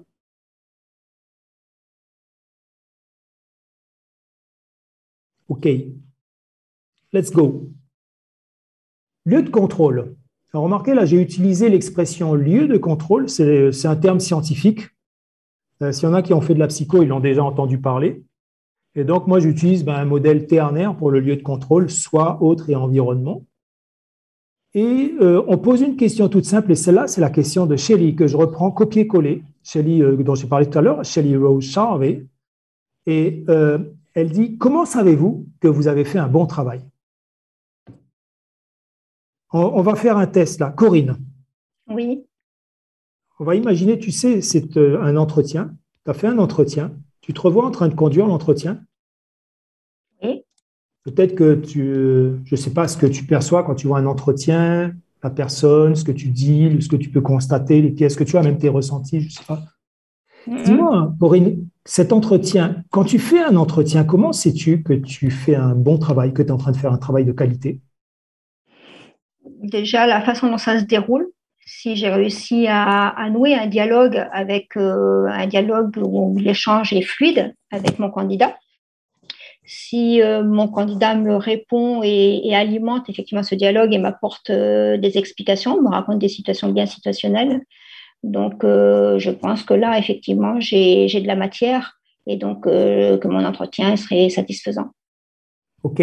Attention, je pose une autre question à Corinne, puis après ça, vous allez me dire si elle est interne, autre ou basée sur les faits.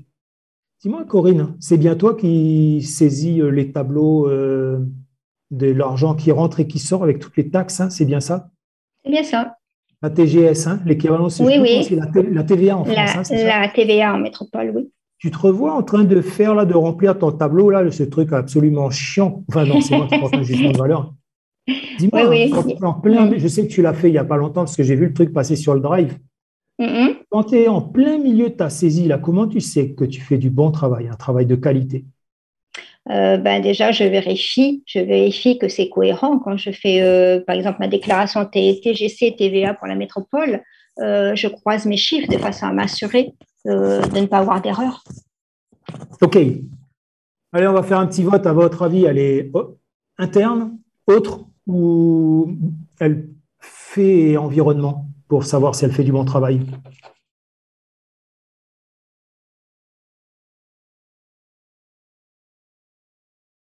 Est-ce qu'elle se fie d'abord à ses propres impressions? Est-ce qu'elle se fie à ce que raconte l'autre ou est-ce qu'elle se fie aux faits et aux données externes pour analyser? Alors, je vois interne, fait, environnement. Donc, ça, c'est les faits aussi. Interne et environnement. Et en fait, Corinne est quelqu'un qui écoute beaucoup les autres, mais ouais, elle a un lieu de contrôle interne très fort, elle se détermine très fortement par elle-même et elle est extrêmement factuelle, elle regarde les faits et uniquement les faits. Et pourtant, elle fait un métier de relation et elle prête beaucoup d'attention à ce que racontent les gens. Mais c'est quelqu'un qui a énormément de savoir-faire, une grosse capacité d'auto-analyse. Et donc, oui, elle est interne 50%, environnement pour 50%. Corinne, tu te reconnais là-dedans? Oui, tout à fait. Ils sont bons, tout à fait. Oui. Ça veut dire qu'ils vont peut-être pouvoir... Allez, on va faire un petit... Passer à l'exercice d'après? Ouais. Je ne veux plus être pauvre. On est d'accord que c'est s'éloigner d'eux. Hein. Je veux arrêter de fumer. C'est un s'éloigner d'eux ou un aller vers?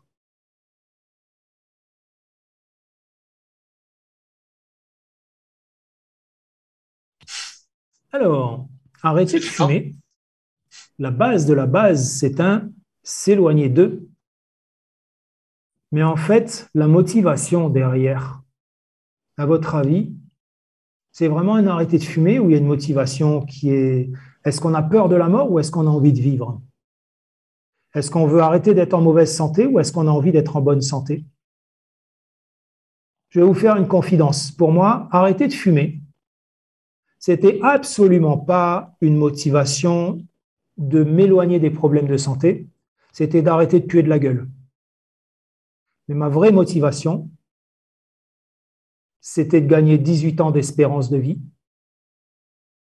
Et donc, c'était un aller vers.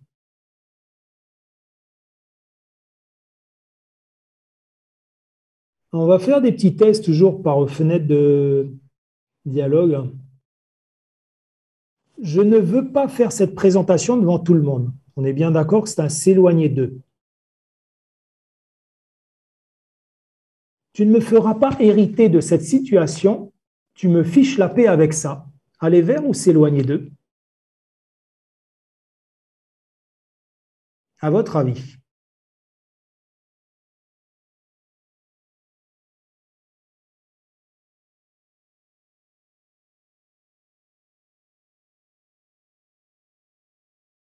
Et dans le s'éloigner d'eux, est-ce que c'est de l'évitement ou est-ce que c'est de la résolution de problème? Donc, est-ce que c'est une recherche d'un objectif? Est-ce que c'est un évitement de problème ou est-ce que c'est une maîtrise de problème?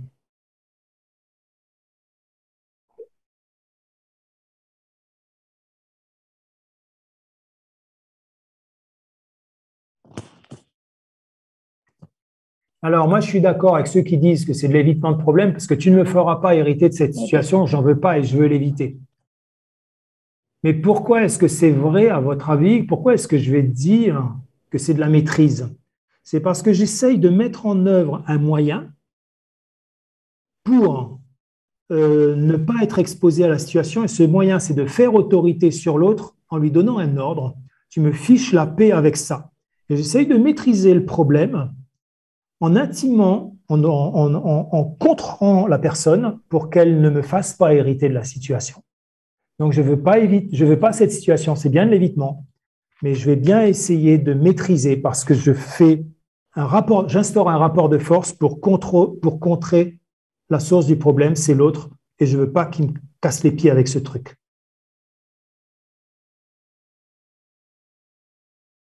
Est-ce que ça va sur cette première mise en jambe?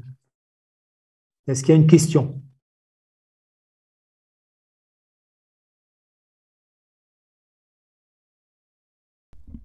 OK. Si, Damien, j'aurais une question. Ouais. Simplement pour donner plus d'informations entre les deux métaprogrammes internes, externes et soi et les autres. Je crois que je fais une confusion entre les deux. Je n'ai pas bien compris la subtilité des deux. Oui, en fait, interne, externe, soi, autre, c'est la même chose à l'origine. Et simplement, à l'origine, en psychologie, c'est quasiment la même chose. C'est ce qu'on appelle le lieu de contrôle. Lieu de contrôle interne, lieu de contrôle externe.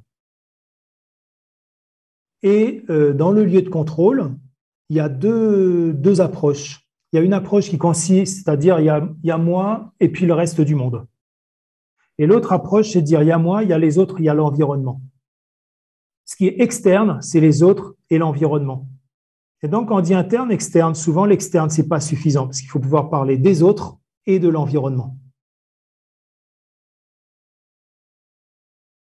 C'est simplement du fait de la dimension sociale. Et si c'est confusionnant, c'est logique que ça soit confusionnant parce que quand on regarde les différentes approches qu'on a en PNL, les différents modèles, il y a une sacrée salade et il y a des choses qui sont vraiment intriquées et qui mériteraient d'être désintriquées et il y a des contre-vérités scientifiques qui sont faites. Ça, il suffit d'aller regarder le bêtisier de la PNL, par exemple, d'Alain, je suis sûr qu'il en parle. Et d'ailleurs, je ne suis pas sûr parce que je l'ai lu, je n'ai pas de souvenir. Mais si on regarde bien, en PNL, il y a plein d'orientations internes, externes, et chacun y va de sa petite salade, de sa petite sauce. Mais le truc, c'est qu'en psychologie sociale et en psychologie cognitive, on revient toujours à interne, externe, et l'externe se décompose en autre et environnement ou autre effet. Ça clarifie cette réponse? Oui, je te remercie, Damien.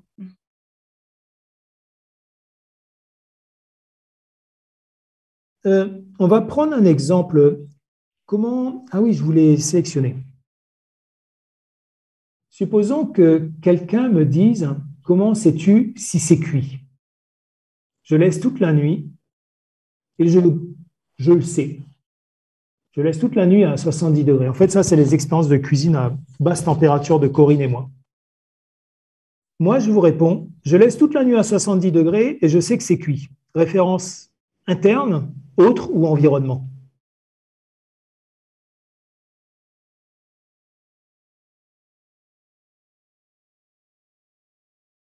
Ouais. Et le piège, ça serait de dire je regarde mon chronomètre.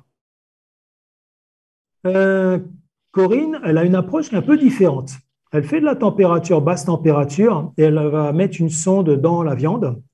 Et tu me dis si c'est bien ça, Corinne, c'est bien 66 degrés ta cible? Oui. Alors, j'ai traduit en Fahrenheit pour les Canadiens, s'il y en avait. Avec la sonde, 66 degrés, ça fait 150 Fahrenheit. Et quand elle atteint en fait ce seuil de 66 degrés, elle sait que sa cuisine est cuite. Interne, externe ou autre. Enfin, interne, environnement ou autre. Et on est bien externe, oui. Et externe, environnement ou autre. Donc, je suis assez raccord avec Philippe qui dit environnement. Effectivement, la personne, là, elle fait ça. Mais en fait, Corinne, elle ne cuisine pas tout à fait comme ça. Elle me fait des petits plats, c'est vraiment super bon. C'est des trucs en sauce. Elle m'a fait un poulet au vinaigre. Et en fait, j'aime bien quand c'est elle qui fait la cuisine. Moi, je suis très, très macho dans ce cas-là parce que je la laisse faire. Elle a fait un poulet au vinaigre. Le problème, c'est que son poulet, elle ne l'a pas goûté, elle n'a pas mesuré les temps, elle n'a rien fait.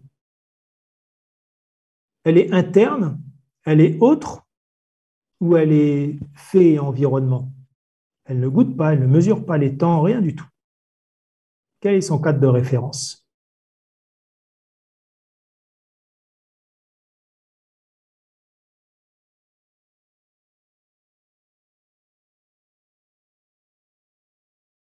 Et Corinne, c'est quoi ton cadre de référence alors? Interne, externe, autre?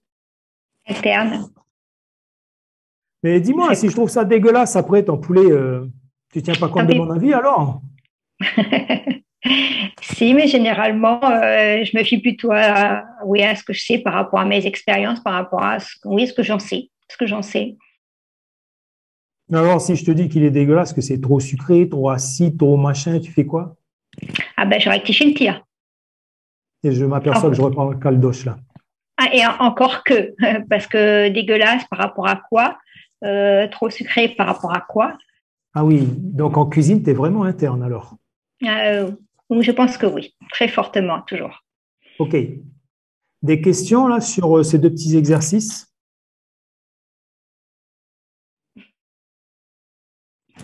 Philippe a l'air d'accord avec toi, Corinne. Alors, on va faire quelque chose, là, on va faire un petit exercice, mais avant, j'aimerais que vous m'inscriviez dans votre tête ou sur un papier votre position par rapport au régime. Vous savez, ces régimes, je peux dire diète à la place de régime, de type keto, low carb, vegan, hyperprotéiné, etc. Tous ces régimes qui sont très restrictifs. Je ne veux pas que vous le marquiez en public, hein, vous le gardez pour vous. Est-ce que vous êtes pour, est-ce que vous êtes contre ou est-ce que vous vous en contrefichez complètement? Et je vous preniez une position secrètement maintenant. Il vous reste 15 secondes. 14, 13, 12. Marquez-le. Là, j'en vois un là. Le Christian, là, tu n'as rien marqué. Tu es pour ou tu es contre ou tu es indifférent? Ça y est, il a marqué.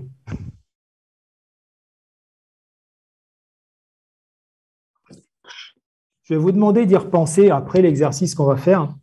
Donc, c'est là où on va voir que si je suis bon ou si je ne suis pas bon. L'exercice, quand on va regarder une vidéo, elle fait 6 minutes 40.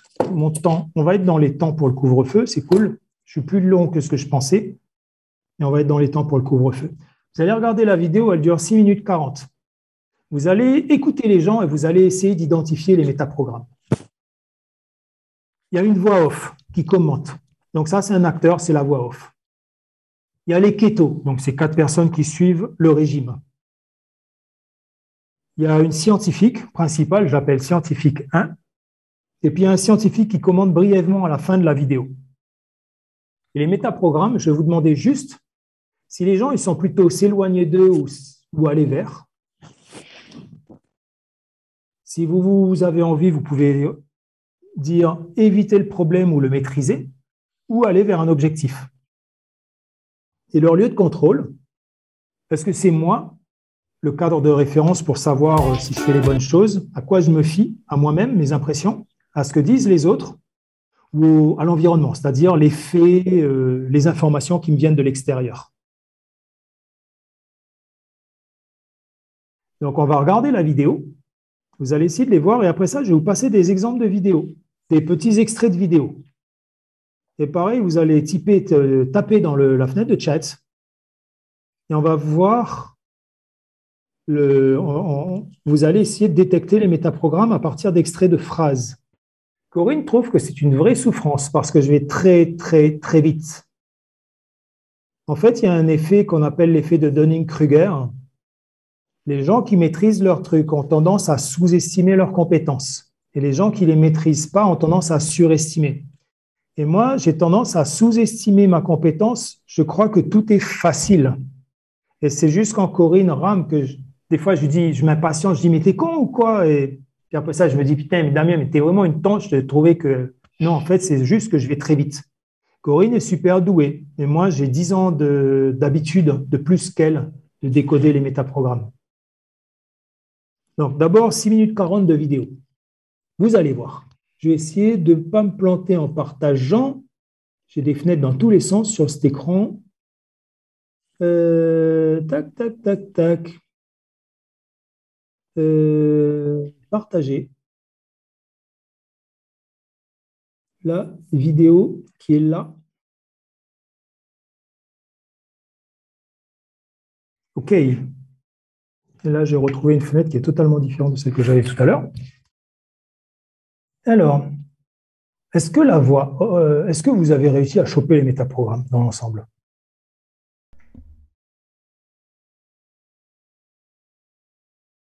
À votre avis, qu'est-ce que c'est les métaprogrammes de base? Donc, on avait la voix off. Je ne vais pas m'y intéresser beaucoup, la voix off. La voix off, elle est relativement neutre. Il y a les métaprogrammes des ketos, il y a les métaprogrammes de la scientifique 1 et la métaprogramme du cardiologue, scientifique 2. Les ketos, c'est quoi leurs métaprogrammes? Alors, si vous me dites aller vers, vous me dites aller vers quoi? Si vous me dites maîtriser, vous me dites maîtriser quoi? Et si vous me dites s'éloigner, vous me dites s'éloigner de quoi? Enfin, éviter, vous me dites éviter quoi?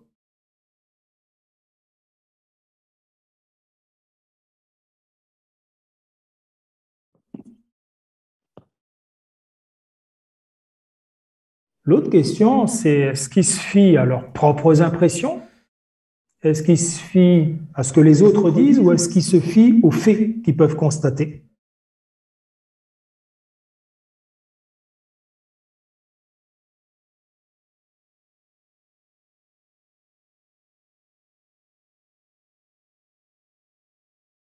Il n'y a pas grand monde qui se prononce là sur ma…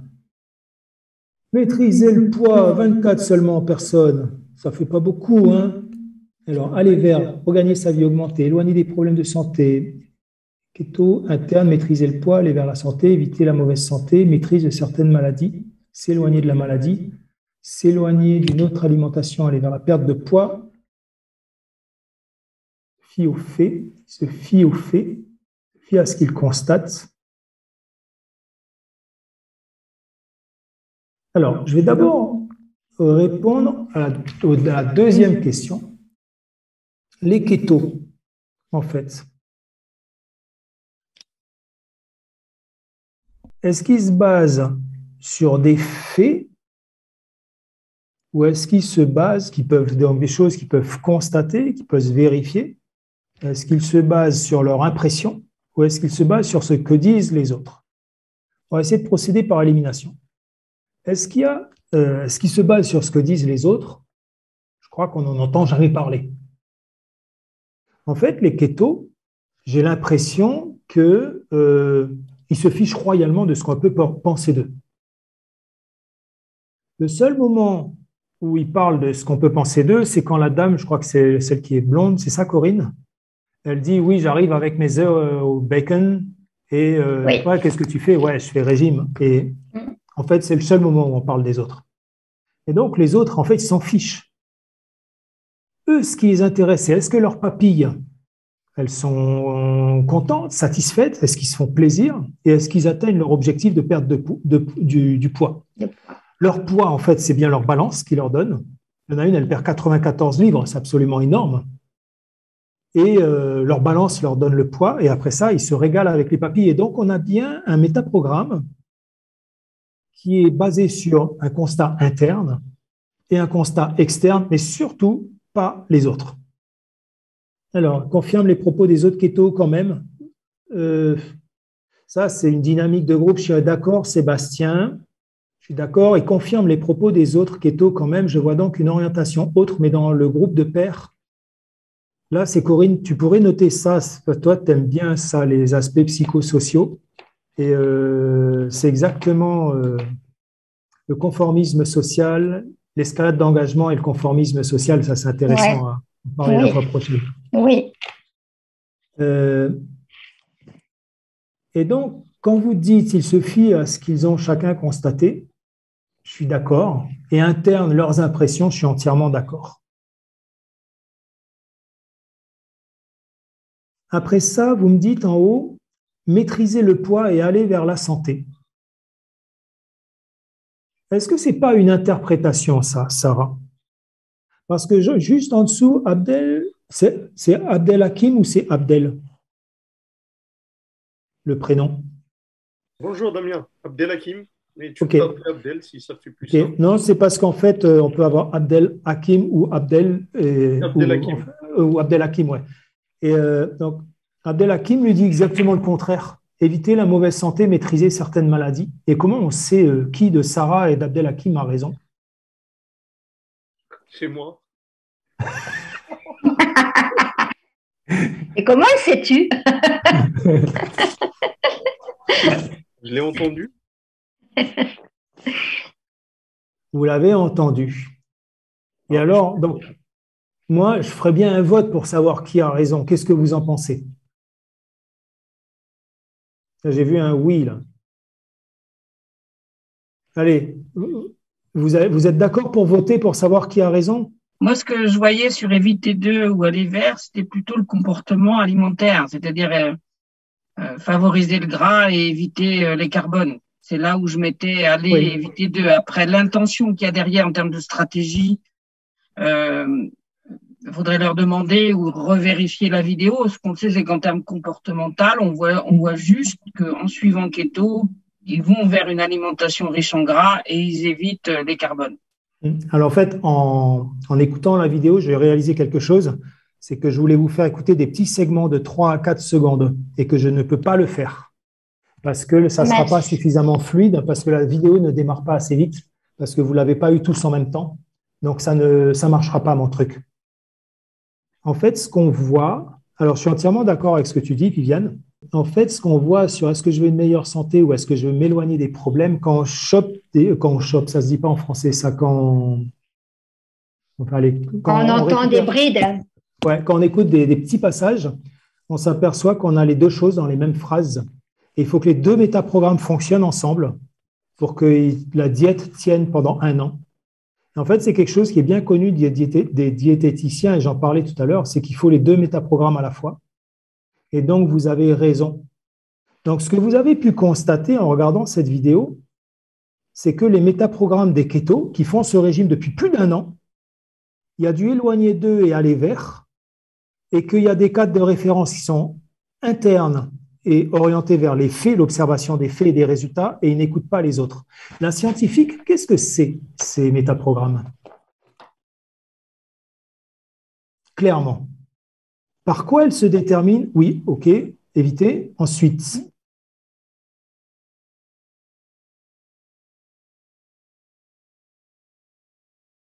alors, voilà, je suis assez d'accord avec les faits. J'ai des faits, j'ai une source d'information qui est externe, qui est factuelle. L'environnement me donne des sources d'information. Après ça, elle a son expertise et elle sait que ces faits sont fiables.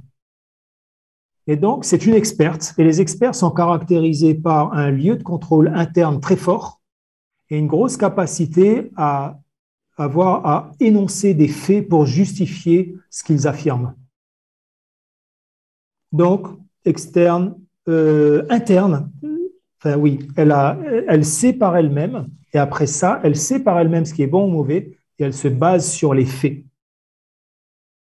C'est pour ça que le interne-externe en PNL, il n'est pas suffisant. Parce que interne-externe en PNL, il ne permet pas de faire le triptyque, mes impressions, ce que j'entends des autres, l'opinion des autres, et ce que je peux constater par mes yeux. Convaincu? Le deuxième scientifique, quels sont ces métaprogrammes en termes de aller vers, éloigner d'eux, d'une part, et en termes de cadre de référence interne, externe et autres, enfin interne, environnement et autres?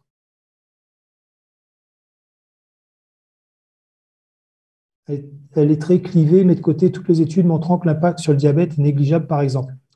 D'accord, Sébastien, je vais poser la question dans 2 minutes, de relire et de se poser la question. Comment ce que tu as écrit sur ta feuille de papier peut orienter ta lecture des métaprogrammes?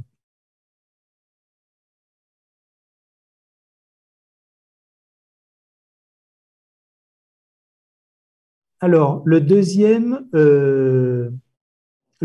scientifique, il se base sur quoi pour conseiller? Parce qu'il dit la diète est mauvaise, mais dans certains cas, elle est bonne.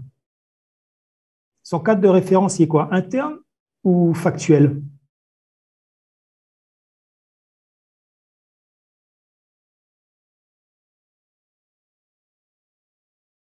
OK, on est tous d'accord.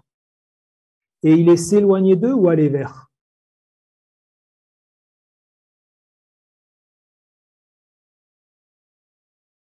Ça, c'est dur. Mais aller vers un résultat, oui. Aller vers, aller vers. Remarquez bien que ce scientifique, lui, ce qu'il veut, c'est un résultat. Ce qu'il veut, c'est aller vers plus de santé pour les personnes et que ces personnes vivent. Et donc, dans certains cas, il se fout complètement des problèmes. La seule chose qui l'intéresse, c'est que ça marche. Et il a une forte orientation à aller vers, mais ça ne veut pas dire qu'il ne s'éloigne pas des problèmes. Ce qu'il dit, dans les cas les plus graves, en fait, on va utiliser la diète keto. Maintenant, je vais vous laisser 30 secondes pour réfléchir à quelque chose. Peut-être que vous êtes pour la diète keto, peut-être que vous êtes contre, ou peut-être que vous vous en fichez. Posez-vous la question à vous-même. Comment est-ce que mon attitude par rapport à la diète keto ou par rapport à la science, soit positif, négatif ou neutre, comment est-ce que ça a influencé la lecture des métaprogrammes? Dans quelle mesure ça a biaisé mes jugements?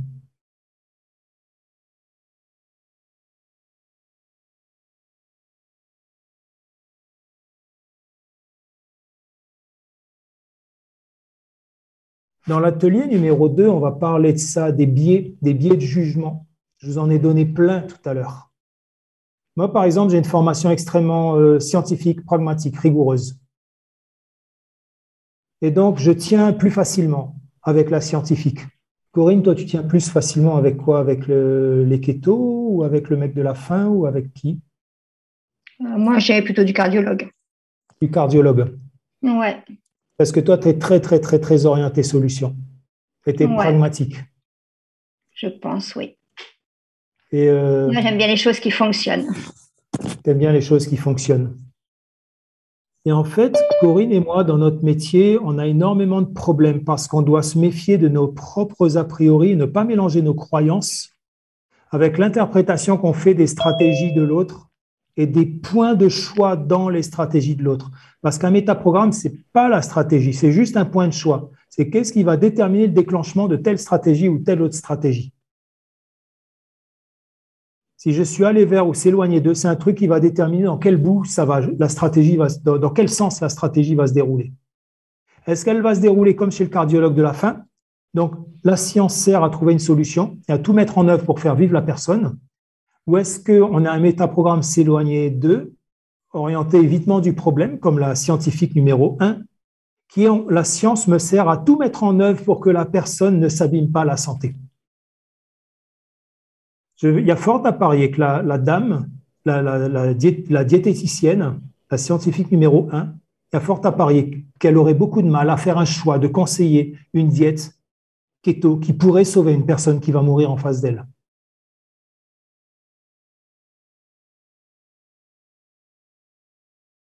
Il nous reste 11 minutes. Je vais essayer de répondre à des questions. Donc, je vais repartager mon écran. PowerPoint. Alors, Damien, je pense qu'on a encore les derniers slides qui vont être intéressants quand même. Oui. Je les passé. Ok. Donc ça, la question à 100 balles, c'était relisez votre position, prenez du temps. Mince, j'ai le truc qui réagit pas comme je veux. Prenez le temps, revenez-y plus tard, réfléchissez-y. L'atelier numéro 2, on va essayer de vous mettre, de vous confronter à vos propres biais. On va le faire. Comment s'installent les métaprogrammes? En fait, les métaprogrammes, c'est des petits morceaux de programmes qui viennent complètement conditionner le déroulement des procédures. Par exemple, j'ai une procédure pour rouler en vélo. Est-ce que ma procédure pour rouler en vélo, elle va être défensive, éviter de me casser la gueule, ou est-ce qu'elle va être offensive? Ça se dit ça, attaquer à fond dans les virages. Oui, en français, ça se dit attaquer. Ouais. Est-ce que je vais avoir en vélo une stratégie offensive d'attaquer à fond, ou est-ce que je vais avoir une stratégie défensive et avec mon VTT, je vais avoir peur de me casser la gueule et je vais serrer les freins? Et en fait, quand je suis petit et que j'apprends à rouler en vélo, je peux avoir des injonctions. Ne va pas te casser la figure. On peut avoir des modèles. Regarde, papa, il fait très attention. Il fait attention de ne pas se casser la figure. On peut avoir des expériences. J'ai un gros baboum et ça fait aïe. Il y a des tas d'autres façons d'installer des petits bouts de programmes, comme le métaprogramme d'éloignement, d'évitement des problèmes. Les métaprogrammes, ils s'installent parce qu'il y a des injonctions qui ont été très fortement compilées dans notre cerveau. Ces petits bouts de programme, en fait, au début, ils n'existent pas. Les injonctions, c'est quoi? C'est des phrases, c'est comme de la compétence consciente. Vous avez tous eu ces deux schémas-là en PNL. De l'incompétence inconsciente jusqu'à la compétence consciente. Et puis jusqu'à la compétence inconsciente. Et en fait, il y a un niveau de connaissance qui est déclaratif. Il y a des déclarations dans notre tête. Ne va pas te casser la figure. Évite le problème. Fais attention, etc. Et à force de répéter, ces déclarations, elles vont se transformer en compétences inconscientes. On n'y réfléchit même plus. Et elles vont s'exécuter dans notre cerveau sans qu'on y prête attention. Et ça va complètement déterminer la manière dont nos stratégies vont se dérouler. Et ça va lourdement impacter notre comportement. En science, on dit qu'on a nos savoirs et nos connaissances, les explications, les méthodes qui permettent de créer une description. Cette description, c'est une pure déclaration. Et cette description de l'action, elle va servir de guide pour exécuter de l'action et à force d'exécuter les actions, la compétence va être procéduralisée. Elle passe d'un stade déclaratif à un stade procédural. Quand je dis ici que la compétence, on peut la décompiler, on peut la reconscientiser, c'est parce que cette compétence qui est lourdement compilée, pour pouvoir l'expliciter, il va falloir que j'y réaccède de nouveau. Les métaprogrammes, en fait, les styles de pensée, les styles comportementaux, ce que nous enseigne la psychologie, je vais en parler un petit peu la fois prochaine en parlant des styles de Sternberg en particulier. Les styles cognitifs, c'est des habitudes. Ça, c'est un truc que je sais que Christian aime bien. C'est des habitudes de pensée. Et on t'a dit de penser comme ça, et à force de répéter ce style de pensée, cette micro-stratégie, elle se compile très fortement et elle crée les métaprogrammes. Et elle oriente la pensée. Et donc, on peut se dire, OK, mais comment est-ce qu'on peut faire pour les changer? La théorie de Corinne et Damien, c'est qu'un métaprogramme, ça ne se change pas. On ne peut pas oublier qu'on évite les problèmes. Si j'évite les problèmes, si j'ai appris à les éviter, jusqu'à la fin de ma vie, je saurai les éviter. Mais ce n'est pas parce que j'évite les problèmes que je ne sais pas les maîtriser et que je ne sais pas rechercher un objectif. Et en fait, ce n'est pas tant de changer les métaprogrammes qu'on fait, selon nous, c'est qu'on peut mettre en place des stratégies pour conscientiser la manière dont on met en œuvre nos propres métaprogrammes. Je vais prendre un exemple. Une fois, c'était un technicien instrumentaliste expert. Et je vais conclure pratiquement sur cette histoire. Ce technicien instrumentaliste expert, c'était loin d'être un petit garçon qui ne sait rien faire. C'était un monsieur qui était capable de tenir une centrale de production d'électricité en plein cyclone. Un cyclone, c'est des vents de 200, 250, voire 300 km/h. C'est de la pluie. C'est 2 mètres de pluie qui peuvent tomber en une journée parfois. C'est un désastre. Et lui, avec son équipe, il était capable de tenir cette centrale coûte que coûte. Il était totalement orienté vers l'objectif et vers la résolution de problèmes. La seule chose qui comptait, les seules options qu'il voyait, les seules options, c'était celles qui permettaient d'obtenir un résultat. Qu'importe leur procédure, qu'importe le respect des règles. Le problème, c'est qu'on devait le recruter dans une entreprise où ce qui compte, c'est le respect des règles, parce que les règles de l'art sont plus importantes que l'atteinte pure et simple de l'objectif. On n'atteint pas un objectif coûte que coûte. On a failli ne pas recruter cette personne et on a fait un briefing avec le client. Et du briefing, il est sorti qu'on allait utiliser une stratégie. Et voilà ce qu'on a fait. On a dit au gars, on lui a dit « monsieur ». Monsieur, on l'appelait par son prénom, mais monsieur, au moins, ça m'évitera de dire son nom et son prénom. On a dit « monsieur ». Dans l'entreprise X, ce qui compte, c'est le résultat. Et pour nous, le résultat, on sait qu'on atteint le résultat parce qu'on a respecté les règles de l'art.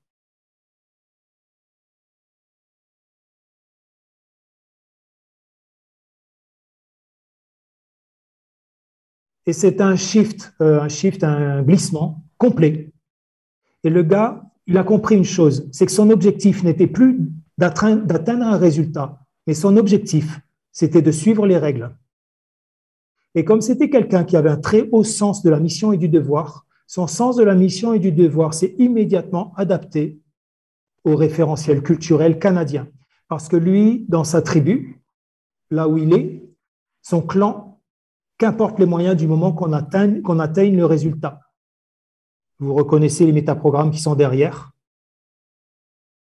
Et pour cette compagnie multinationale, ce qui compte, c'est qu'on respecte le modus operandi, qu'on respecte les règles de l'art, parce que c'est ce qui permet de produire aujourd'hui et de produire demain, mais surtout de produire en toute sécurité. Et pour nous, un métaprogramme, ça ne se change pas. On met en place une stratégie qui permet de conscientiser la manière dont on met en œuvre nos propres métaprogrammes.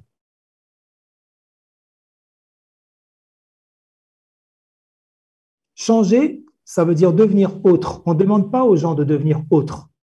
On te demande de se comporter différemment et de mobiliser différemment des métaprogrammes qu'ils ont déjà.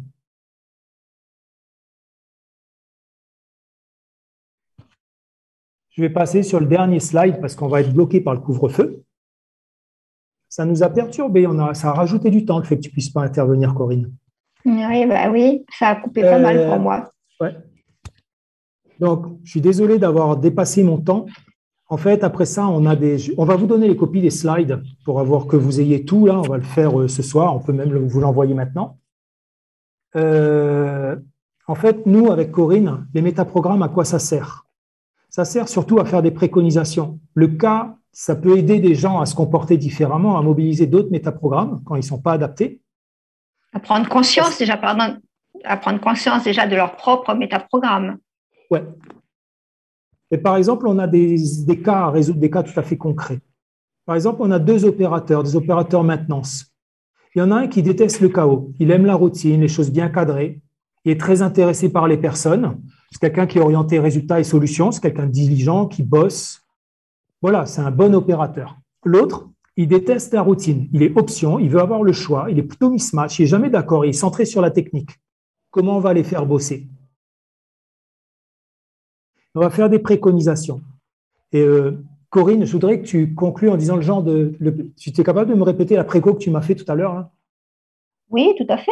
Oui. Allez, vas-y, mets ton canon. Donc oui, pour la première personne qui elle est plutôt procédure et qui aime travailler dans un cadre, dans quelque chose qui est cadré, qui est pareil. Donc cette personne, on lui confiera davantage des missions là où elle pourra faire des choses qui soient répétables, où elle puisse vérifier son travail, tout en étant orientée résultat, bien sûr. Mais ce sera quelqu'un à qui on va confier davantage, par exemple, on parlait de maintenance, quelqu'un à qui on va lui confier de s'assurer d'avoir bien tout le matériel avant de partir, quelqu'un qui va vérifier que toutes les choses sont disponibles, donc elle va être dans sa routine. Elle pourra également canaliser l'autre personne qui, elle, est peut-être plus orientée, à qui on va demander davantage ou qu'on va s'attendre à avoir davantage peut-être de proactivité, entre guillemets, mais de pouvoir traiter des choses où la première personne n'irait pas. Donc, les deux personnes, on voit bien, vont pouvoir se compléter dans l'atteinte de l'objectif. Et la première personne pourra éventuellement canaliser la deuxième personne qui, elle, peut-être peut être un peu moins prudente ou être peut-être plus impétueuse dans son fonctionnement. Donc, je ne sais pas si c'est assez clair, mon explication. Donc, en fait, quand on fait nos entretiens avec Corinne, on a un candidat qui est en face de nous, ou une personne qu'on coach, on lui fait un feedback sur ce qu'on comprend. Ça permet à la personne de mieux comprendre comment elle fonctionne. Souvent, les gens, elles sont scotchées. Elles disent, il y a des gens qui disent « Yossi, mais t'es mentaliste, toi ?» Et Yossi, c'est un gros mot. Et ben non, on n'est pas mentaliste, on utilise simplement notre méthode. Donc, on fait une préconisation à chacun des deux opérateurs et au chef et aux ressources humaines. Et après ça, des fois, ils reviennent vers nous. La fois prochaine, si vous venez à l'atelier 2, je vais vous parler de science, de biais, des biais, en fait. Je vous ai beaucoup parlé des biais. Avec Corinne, on va vous parler de comment marchent les biais quand on évalue les gens. Et puis, je vais vous présenter le cadre de Sternberg ou le cadre de Miller. Et je vais essayer d'avancer un petit peu plus loin. Aujourd'hui, on a vu 3 métaprogrammes. On va essayer d'en voir plus. Et l'idée, c'est de voir comment, en fait, on peut les catégoriser, ces métaprogrammes, comment on peut mettre de l'ordre là-dedans. Et on va vraiment les voir en termes de style cognitif. Et comme on parle de style cognitif, nos propres styles cognitifs viennent biaiser l'interprétation. Donc, on va essayer de voir comment ça se met en relation. Et définitivement, je crois que ça ne fera pas 1h30, mais que ça fera 2 heures. Parce qu'on n'aura pas résolu le problème. Il faudra qu'on parle à tour de rôle, Corinne, que tu te fasses une présentation et moi l'autre. D'accord, si oui, qu'on réfléchisse. Sternberg, ça sera utile avant l'atelier numéro 2.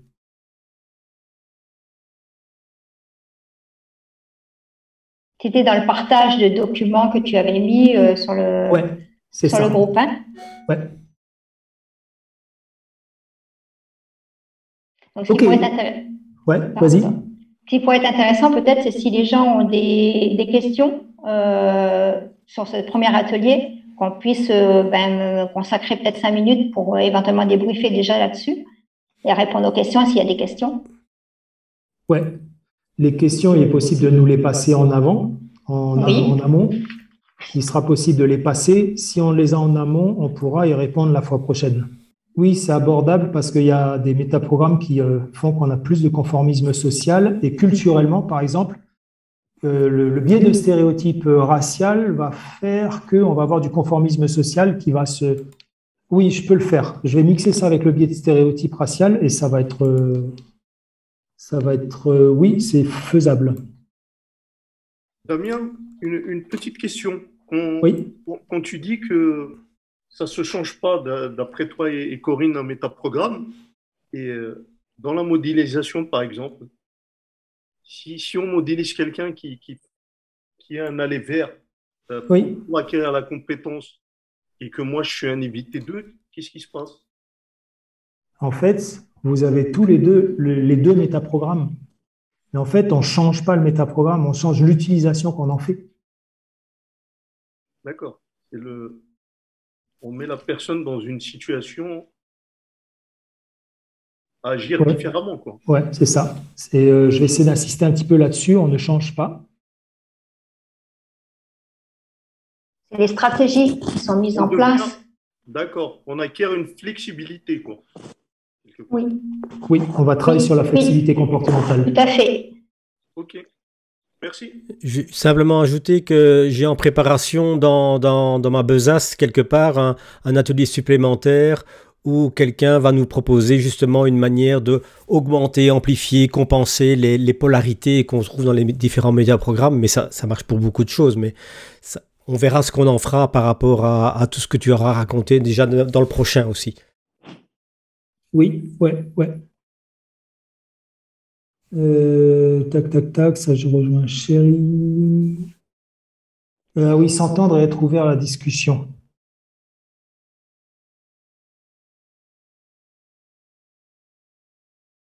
C'est de la flexibilité, beaucoup de flexibilité et une attitude de bien. Chose que moi à dire, ouais. Quand même une petite question, Damien. Est-ce qu'il y a intérêt ou est-ce que c'est possible ou est-ce que c'est illusoire d'imaginer qu'il y ait une liste de métaprogrammes fixe, définitive,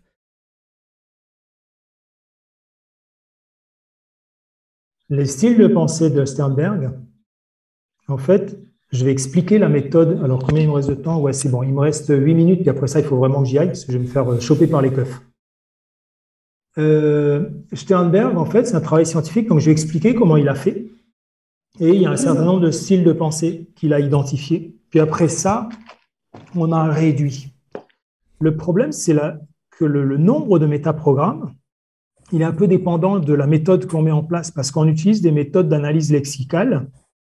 Et après ça, on va faire des analyses statistiques qui vont permettre d'isoler dans un nuage des groupes de points qui semblent proches de densité, qui sont c'est plus dense, là, et on regarde le nombre de paquets de points.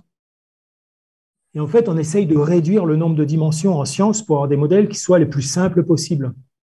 Mais le fait est, c'est que quand tu as des nuages de points, au début, tu fais un premier passage, tu as peut-être 10 catégories, tu repasses, tu en as 7, puis tu en as 5, puis tu en as 3, tu en as 2. Et en fait, Sternberg, c'est ce qui s'est passé, c'est qu'on a réduit le nombre de catégories. Et ce qu'il faudrait, c'est, alors je vais utiliser un gros mot, c'est s'entendre sur le niveau de granularité qu'on utilise, c'est-à-dire la grosseur du grain. Et la difficulté qu'on a, c'est que tout le monde n'est pas tout à fait d'accord. Il y a des consensus scientifiques, par exemple les travaux sur la personnalité, on a le Big Five, le Big Five, je ne sais pas comment ça se dit en français, le océan, ouverture, le profil de personnalité en 5 dimensions qu'on a, extraverti, ouvert, consciencieux, amical, et je ne sais plus, c'est parce que j'ai un autre modèle en tête là. Et le fait est que extraversion, ouais. Et en fait, on peut très bien rajouter une dimension en changeant de méthode d'analyse du corpus lexical ou du corpus comportemental. Et le modèle qu'on utilise, c'est un Big Five plus 1, par exemple, parce qu'on a rajouté une dimension qui s'appelle l'honnêteté et l'humilité.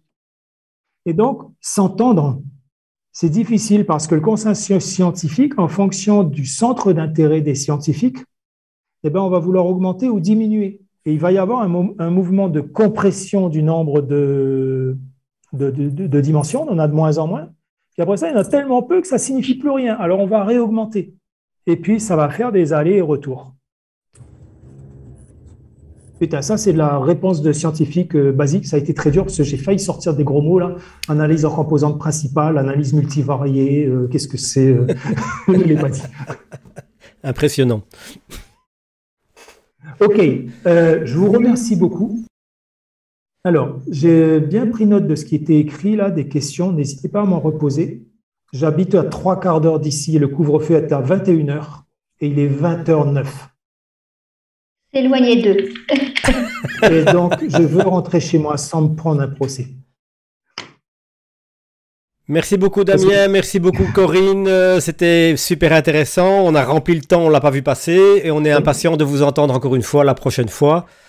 Et d'ici là, on digère et on pose des questions sur le groupe. Hein. Ok, et puis on va essayer de s'adapter à cette technologie qui ne marche pas très bien, on trouvera un système qui marche. Ouais, ok. Merci beaucoup à tous, à toutes. Merci. Merci à tout le monde. Une bonne journée, bonne soirée, une bonne nuit. Bonne journée, bon week-end. Bye bye. Ciao, ciao.